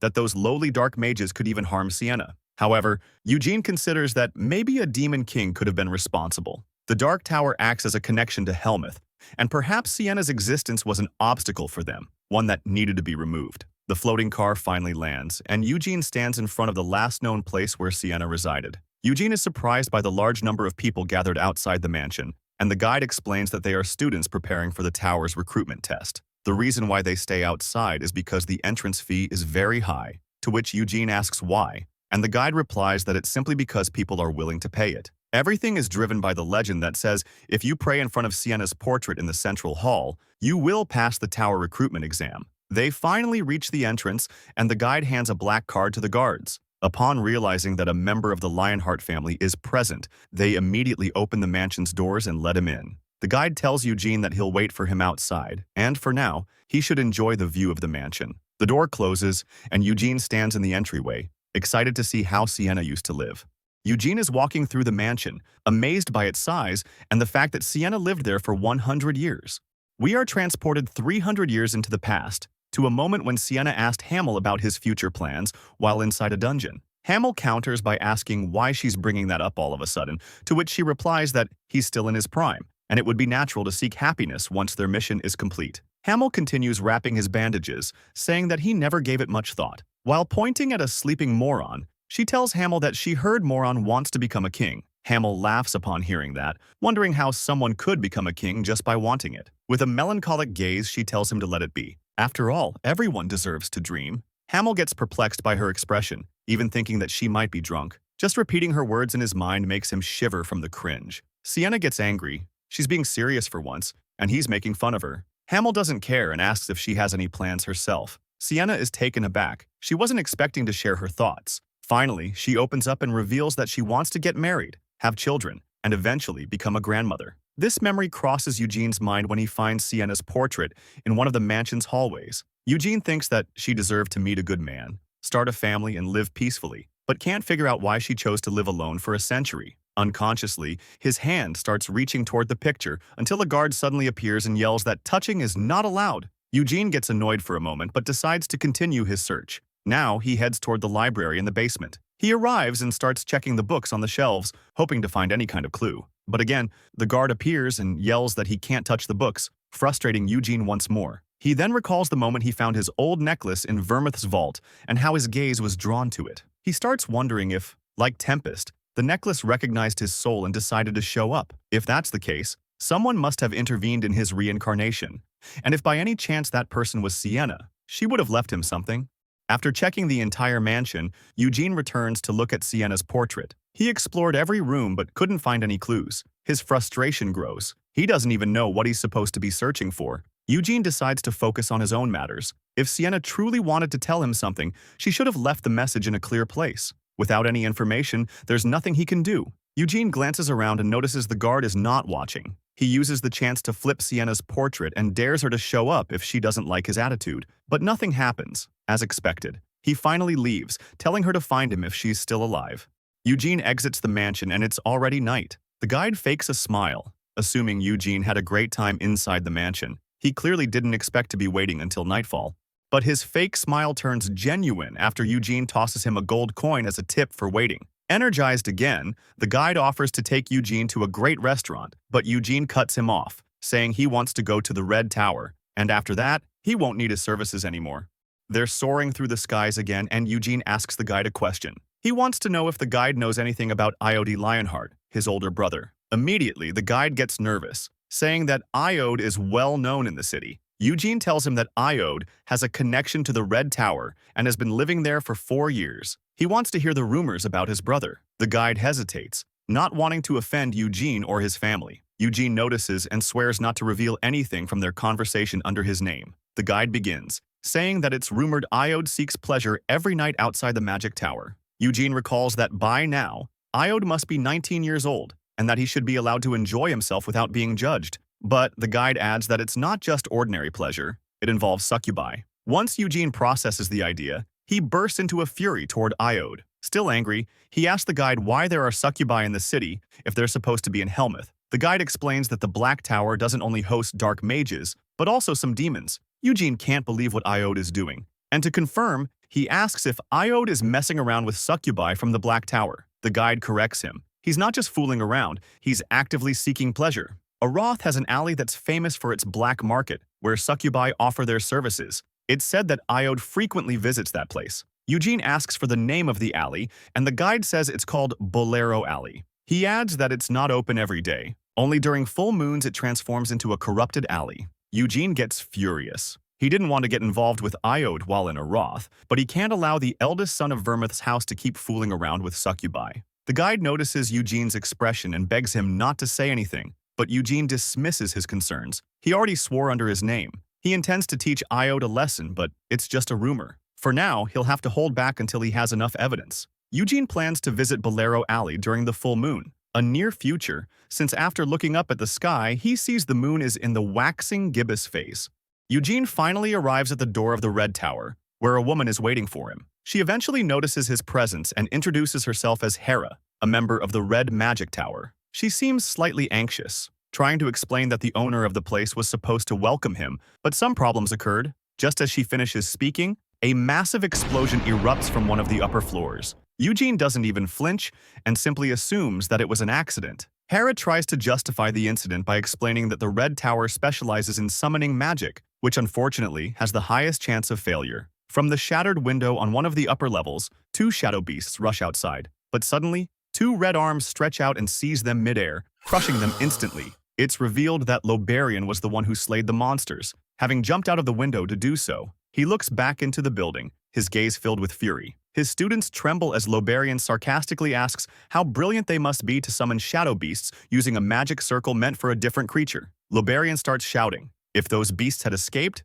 they would have caused mass destruction in the capital, as they lack intelligence and exist only to destroy. The 3 students look ashamed and plead for forgiveness. Lobarian doesn't care and orders them to pack their things and leave the tower immediately. Suddenly, he notices someone at the entrance and upon looking closer, realizes it's Eugene. Lobarian descends and greets Eugene with a big smile, as if nothing had happened. He is surprised at how much Eugene has grown, while Eugene is equally surprised that Lobarian hasn't changed at all. Lobarian reveals that he maintains his appearance through magic. However, Eugene now perceives the aura surrounding Lobarian, unlike 4 years ago, when he had no mana training. Now he can sense that Lobarian is very powerful, though still far from Sienna's level. Nonetheless, he fits the role of a tower master perfectly. Lobarian mentions that Gilite had already told him Eugene was interested in magic, which Eugene confirms. Suddenly, Lobarian senses someone approaching. The entrance of the Red Tower slowly begins to open, but with a simple glance, Lobarian forces it fully open.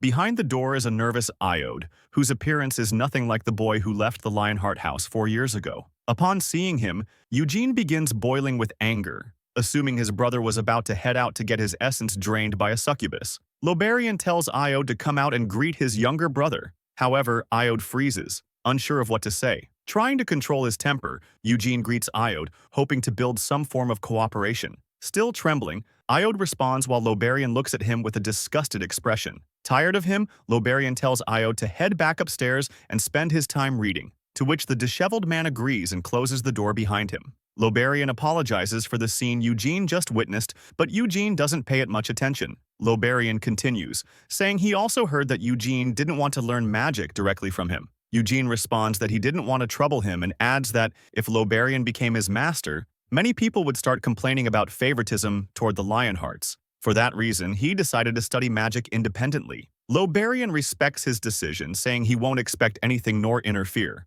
But if Eugene ever needs assistance, Lobarian says he can ask Hera for anything. He even offers Eugene a place to stay in the Red Tower. It won't be as luxurious as the Lionheart estate, but it's still comfortable. After the offer, Eugene asks if he can check out the tower's library first. Now we skip forward 1 month. Eugene's routine at the Red Tower consists of daily visits to the library without exception. He spends all day reading about magic, returning to his room only at night. But that's not all. Early in the morning before heading to the library, he trains his mana. Before going to sleep, he trains his body until complete exhaustion. It's a harsh routine, but in the few hours he rests, his body manages to recover from all fatigue. After reading every magic book in the library, Eugene is ready for a specific experiment. 3 centuries ago, Sienna revolutionized magical practices. She developed a personal method of managing magic, and after becoming master of the Green Magic Tower, other mages began replicating her technique. That method is called circle. When mana within the body is connected and circulated, magic emerges. The circle grows larger as more mana is channeled through it. Even after 300 years, most mages are still introduced to magic through circles. Only dark magicians and spirit mages use different systems. Eugene finally enters a room where Hera is waiting. He asks her if they'll begin with the circle method. Hera confirms, stating that while circle isn't the only approach, it's still considered the most reliable even after 3 centuries. Eugene says he wants to slightly alter the method, which makes Hera hesitant, but she asks him to explain his plan. Eugene mentions that he wants to incorporate the Lionheart mana control technique. Hera explains that mana control in martial arts and in magic are completely different, and without a proper framework, the magic won't manifest. She even warns that a misstep could make the mana explode, potentially injuring or even killing him. Eugene replies that the danger is exactly why he wants to attempt it. He's confident in his process. After all, he's already read every book in the library to prepare. Hera decides not to argue further. She thinks it might be better for him to experience failure himself and gives him permission to try. Summoning a staff, Hera warns him that if things become dangerous, she'll intervene immediately. A Lionheart getting harmed in the Red Tower wouldn't just affect her, but also Lobarian, whose reputation could suffer. Eugene begins, surrounding his body with mana using the White Flame method, while Hera watches nervously, unsure of what's about to happen. While concentrating his mana, Eugene thinks that the flame ritual and circle are essentially the same. The only distinction is that the flame method channels the mana through stars, while the circle creates a hook. However, he believes that by replacing the circle with his stars, he can amplify the amount of mana. He'll only need to be cautious when managing the method in different scenarios. Hera is astonished by the display. She can't believe that someone his age is capable of controlling such a vast amount of mana so precisely. Eugene focuses mana in his hand, starting to cast a spell. A fireball emerges in his palm, but in an instant, he transforms it into a light ball. Hera analyzes the scene. Eugene was able to cast 2 distinct spells consecutively without dispelling either. Eugene's mana fades. He looks worn out but is proud of himself because it succeeded on his first attempt. Still holding the light ball in his hand, he asks Hera to summon something to test the power of his spell. Hera casts a magic circle on the floor, and a golem arises. She explains that it is a golem made of cabrium, a creature that functions as a defense mechanism. Eugene shoots the light ball, and it pierces through the golem effortlessly. A while later, Hera is showing Lobarian the pierced golem, the result of Eugene's experiment. Lobarian tries to comprehend it. Did Eugene truly use the flame ritual to create a circle for magic? Hera confirms she's certain about the purity of his mana, and adds that Eugene's magical strength surpasses that of a 3rd circle mage. Lobarian looks stunned. He's deeply impressed by the talent Eugene demonstrated by blending the circle with the flame method. To think someone so new to magic already has a level equivalent to a 3rd circle mage is beyond his expectations. Lobarian asks if Eugene is still in the tower, and Hera mentions that he left earlier that morning. He then wonders if it would be inappropriate to write a recommendation letter to Acreon for Eugene. Hera is surprised upon hearing the name of the royal library, Acreon, a place where only elite mages, nobles, and royalty are allowed. Using his magic to levitate parchment and a feather, Lobarian says that Eugene is more than qualified. He already mastered the foundational magic texts in a single month, and even used the circle with his cores, creating a spell strong enough to pierce a cabrium golem. Lobarian is determined to write the letter. Someone with that much talent should be treated accordingly. Hera mentions that some mages might oppose the idea, but Lobarian doesn't care. If they complain, it just means their judgment is clouded by envy. Lobarian then asks why Eugene left so early, to which Hera replies that he went to meet a friend.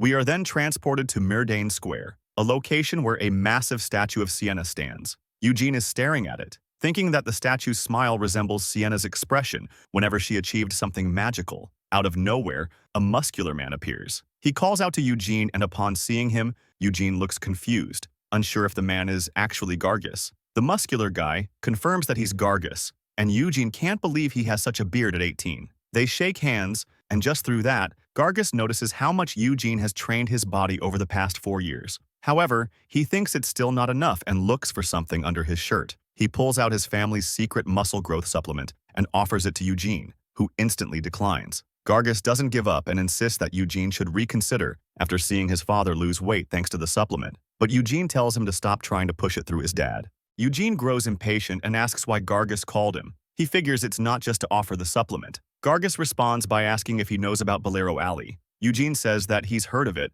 After all, it's the place Iode often visits. Gargus continues, saying he heard a rumor that a giant's testicle will be up for auction there. Eugene questions whether he heard that right, and Gargus confirms again, making Eugene ask why he would want something like that. Gargus explains that a giant's testicle holds immense value among mages. He plans to create a new, custom muscle growth formula by giving it to an alchemist. Gargus invites Eugene to go with him. He brought money but is worried it won't be sufficient. Eugene's expression turns to disgust, realizing that Gargus only brought him there to ask for funds. Gargus immediately kneels, begging for help. Eugene gets embarrassed by the scene and agrees to assist just to stop the drama. Gargus thanks him and promises to pay him back with interest. He stands and reminds Eugene that there will be other valuable items in the auction, but Eugene doesn't seem interested. Gargus expected that reaction. After all, he's the heir of Wyneth. Eugene says that what intrigues him more is the alley itself. When Eugene was in the Red Tower, he saw Iode in one of the alleys. He showed signs of withdrawal from succubi. Eugene is absolutely certain that when the full moon rises, Iode will head to Bolero Alley. After a while, Eugene returns to the Red Tower and is immediately summoned by Loberian, just in time, because he also wanted to ask him about Iode. Eugene finally arrives at Loberian's office and is offered a seat.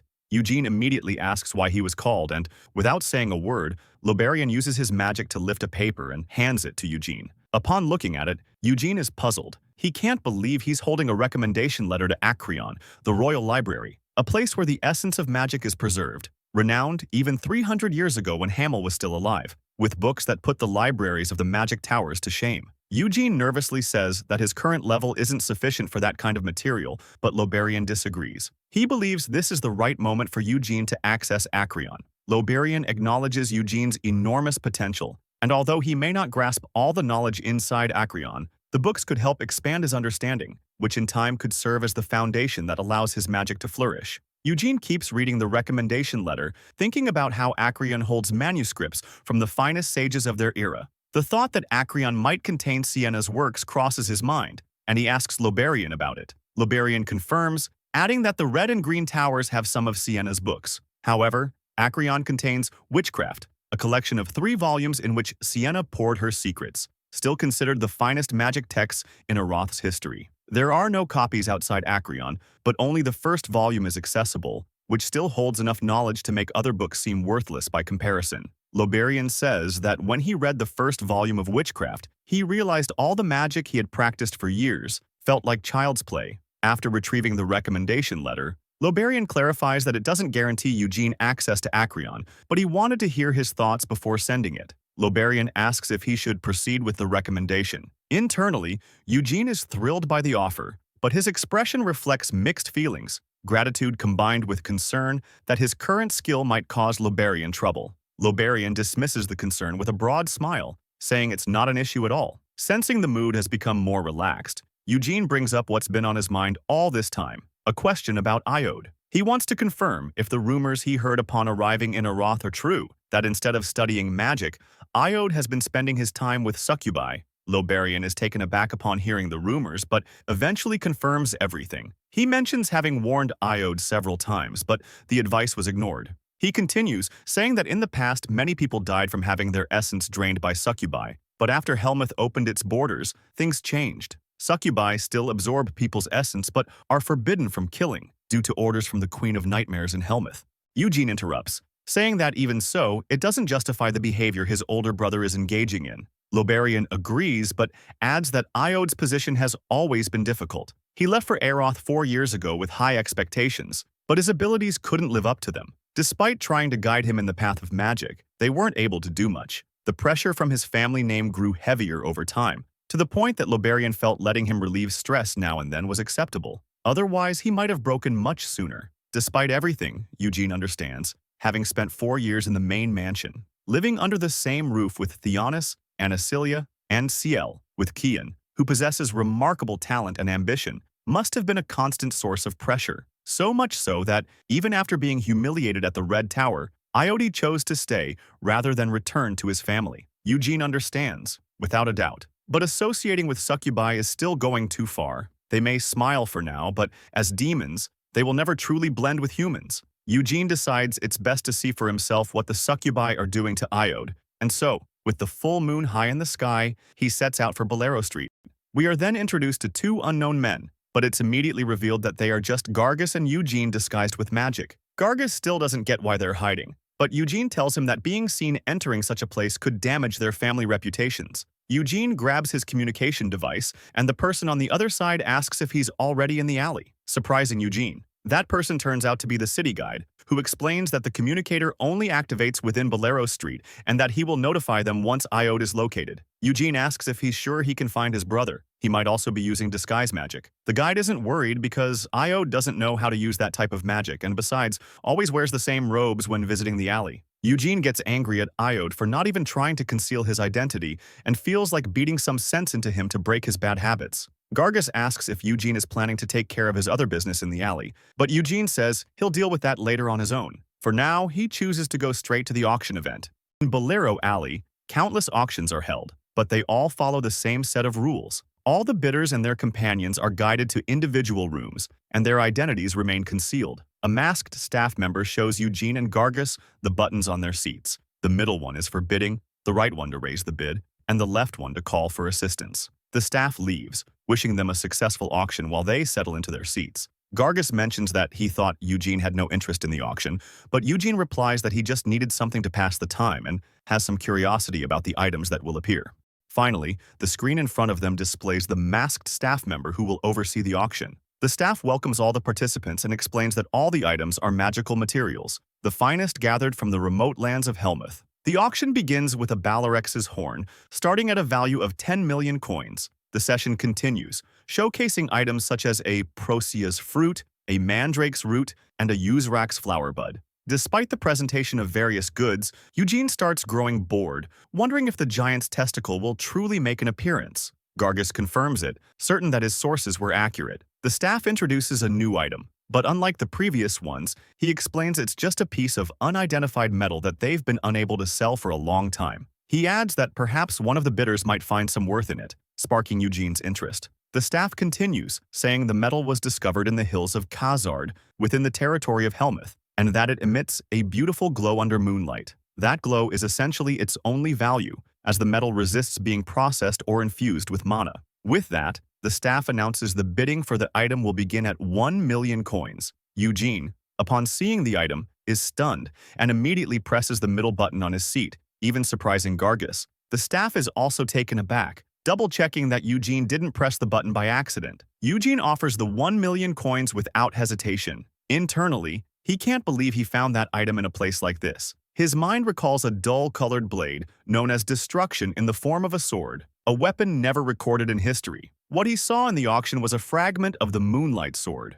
A staff member hands him the box containing the item after the successful bid. Gargus still wonders why Eugene chose to spend money on something that seems so worthless, but Eugene ignores his words, focusing entirely on the fragment of the Moonlight Sword he's now holding. 3 centuries ago, they found that mystical blade in the heart of a dungeon in the Khazard Hills. He begins to speculate if Vermouth retrieved the sword and resealed it in its original location after leaving Helmuth. The Moonlight Sword was a fearsome weapon, one that only acknowledged Vermouth as its wielder and brought ruin wherever it was used. Perhaps Vermouth thought sealing it wasn't enough and chose to shatter it. Eugene stares at the fragment with slight disappointment. He had hoped to feel a trace of its power, but there's nothing. It no longer carries the energy it once did. Now it's just a silent piece of metal. Suddenly, the communicator rings, informing Eugene that Iode has finally arrived in Bolero Alley. Eugene prepares to leave and hands Gargus his card, instructing him to use it to bid if the giant's testicle shows up. Once outside, he contacts the city guide through the communicator and asks where he should go. He's given the location of a shop called Rafflesia in the northern part of Bolero Alley. He spots a store with a Rafflesia as its emblem and wonders if that's the place. Before entering, Eugene is stopped by two demon guards. Internally, he thinks that in his previous life, he would have killed them without even looking them in the eye. Eugene confirms that he's a customer and simply wants to enter. The guards inform him that the entrance fee is 2 million coins, with additional charges depending on the dreams he wishes to experience. Eugene pays without hesitation, and both guards step aside, welcoming him to the establishment. Inside, he sees many people being served food and drinks by succubi waitresses. Eugene takes a seat at a table and, after surveying the area, realizes Iode isn't in that section of the store. He turns to one of the succubi and asks her where he can dream, exciting her with a client eager to proceed. She approaches Eugene, asking if it's his first time dreaming, and explains that clients use rooms in the basement. The succubus begins pouring a drink, suggesting he have a few to enhance the experience. Eugene declines her offer, saying he wants to go there immediately. The succubus becomes enthusiastic again and offers to escort him to one of the rooms. Eugene finally reaches the basement area, guided by the succubus. He pretends to be nervous since this is his first time doing something like this, but the succubus reassures him, saying they'll only drain a bit of his energy. At worst, he'll feel tired the next day. Eugene studies the basement hallway's structure and concludes that he doesn't need anything more from the place. He hands the succubus a bill and tells her he just wants to sleep in his bed, surprising her by rejecting her services. He asks her where the exit is, and the succubus offers to lead him there, adding that it connects to a restaurant. Once outside the basement area, a demon asks if he had a good dream, but Eugene simply tells him to bring the best food on the menu. While enjoying a feast, he notices that Iode has finally arrived. Two demons emerge from the basement's exit, carrying him, revealing Iode's frail and pitiful appearance. Eugene boils with fury. Iode is not only having fun with succubi, but also receiving support from demons. The guards continue assisting Iode as he exits the store, and Eugene immediately rushes to follow them. Keeping a cautious distance, Eugene tails them through Bolero Alley, wondering exactly where they're taking Iode. He hides in a corner, watching the guards walk down a dark alley and enter a suspicious building. Just as Eugene is about to make his move, three men block his path, telling him to get lost since the place isn't a store. Eugene remains composed, casually asking what the purpose of the building is. Suddenly, one of the men grabs Eugene by the neck, threatening him to leave or else. However, Eugene grips his arm tightly and applies pressure, laughing at the ridiculous threat. Immediately afterward, he delivers an upward punch to the thug's face, knocking him out and sending him flying. The other two delinquents draw their weapons and charge at Eugene. But with remarkable speed, he evades their strikes and lands precise blows to their faces, sending them crashing to the ground. Eugene places his shoe on one of their heads and repeats his question about the building's purpose, but upon receiving no response, he realizes they're all unconscious. He proceeds toward the structure, thinking that he'll get answers faster by checking for himself. He kicks the door in, smashing it completely. Upon entering, he notices the air is filled with smoke from drugs, and thinks to himself that Iode has really gone too far if he's resorting to narcotics to relieve stress. Suddenly, three individuals notice his presence, wondering how he got in if three people were guarding the place. Eugene starts laughing and clapping, never expecting to see a demon, a human, and a beastman getting along while doing drugs. The trio rushes at Eugene with weapons drawn, but he simply fires mana bullets at them, causing significant damage. The three are left defeated on the floor. Eugene demands to know where Iode is, but the beastman refuses to talk. Eugene grows impatient and decides to search for him on his own. He draws Winneth, channels his mana, and releases powerful gusts of wind that sweep through the first and second floors of the building. In the end, Eugene finds no one on either of those levels, leaving the third and final floor as the only option. He fires a mana bullet at the ceiling, blowing a hole open to access the top floor. Using his mana, Eugene rises into the air and lands beside the gap he just made. He spots only one door in the room and becomes certain that Iode must be inside. Suddenly, dark energy begins gathering around the door. Upon sensing it, Eugene takes out the fragment of the moonlight sword. The dark energy then launches forward as a deadly beam, but Eugene throws the sword fragment toward it, causing the attack to be intercepted and dispersed. The moonlight sword fragment annihilates the remaining dark energy while remaining completely unharmed. Eugene retrieves the fragment with a smile, satisfied that even though it's just a shard, it still retains the moonlight sword's trait of resisting mana infusion. After storing the fragment, Eugene casually asks the opposing mage if he just used dark magic. The dark mage is dumbfounded, unable to understand how Eugene blocked such a lethal spell. Eugene recalls Gilite instructing him to avoid any involvement with dark magic, and frustration wells up inside him as he thinks about the kind of actions his older brother is committing. He tells the dark mage that he won't pursue him if he leaves now and, with an enraged expression, commands him to get out of his sight immediately as his mana cores begin to glow.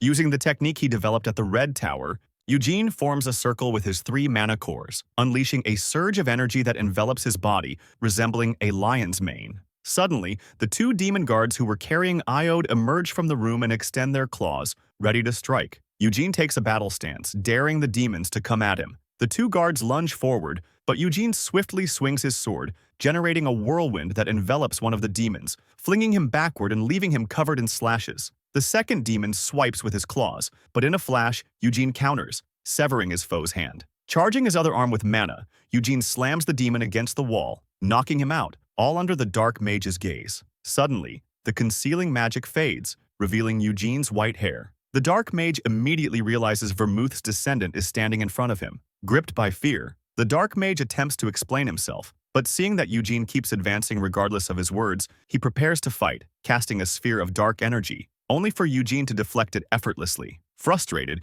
Eugene charges and swings his sword at the mage, who still can't comprehend how his spell was dismissed so easily. Eugene's blade halts right at the mage's neck, threatening to slit his throat if he moves. He then sheathes his sword and enters the room, finding Iode lying on a bed encircled by a ritual formation, with a goblet filled with a mysterious object. He instantly recognizes the setup as one used in rituals and demands to know what's inside the goblet. Still trembling, the mage reveals that the item is a unicorn's heart. Eugene is taken aback. Unicorns are revered for their immense mana and power. Their hearts are far more potent in rituals than those of humans. Eugene asks if the mage is performing a ritual to form a pact with a demon king, but the mage quickly denies it, saying he's not worthy of such a feat. He only seeks a contract with Baron Ulfer. Eugene asks who that is, and the mage responds that he's an incubus under Duchess Noir Jabella. Upon hearing the name, Eugene recalls that Noir Jabella is the leader of the succubi. She's far below the demon kings of incarceration and destruction, but holds enough power to be regarded as a duchess in Helmuth.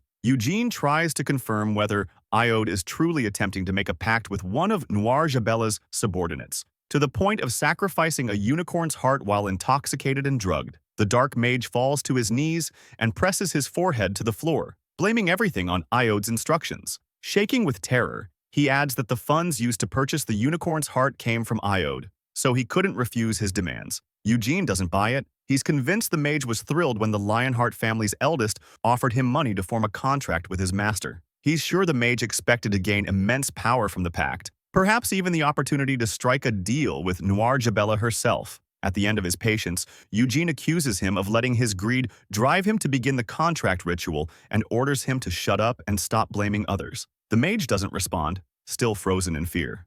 Eugene steps closer to Iode, who remains completely drained of energy. He slaps him, demanding that he wake up immediately. Iode, now aware of Eugene's presence, begins trembling. With a furious glare, Eugene asks if his older brother has finally come to his senses, as Iode starts to feel the sting of the slap and tears begin to well up in his eyes. Thanks for watching. I hope you enjoyed the video and don't forget to like and subscribe. See you in the next one. Bye-bye.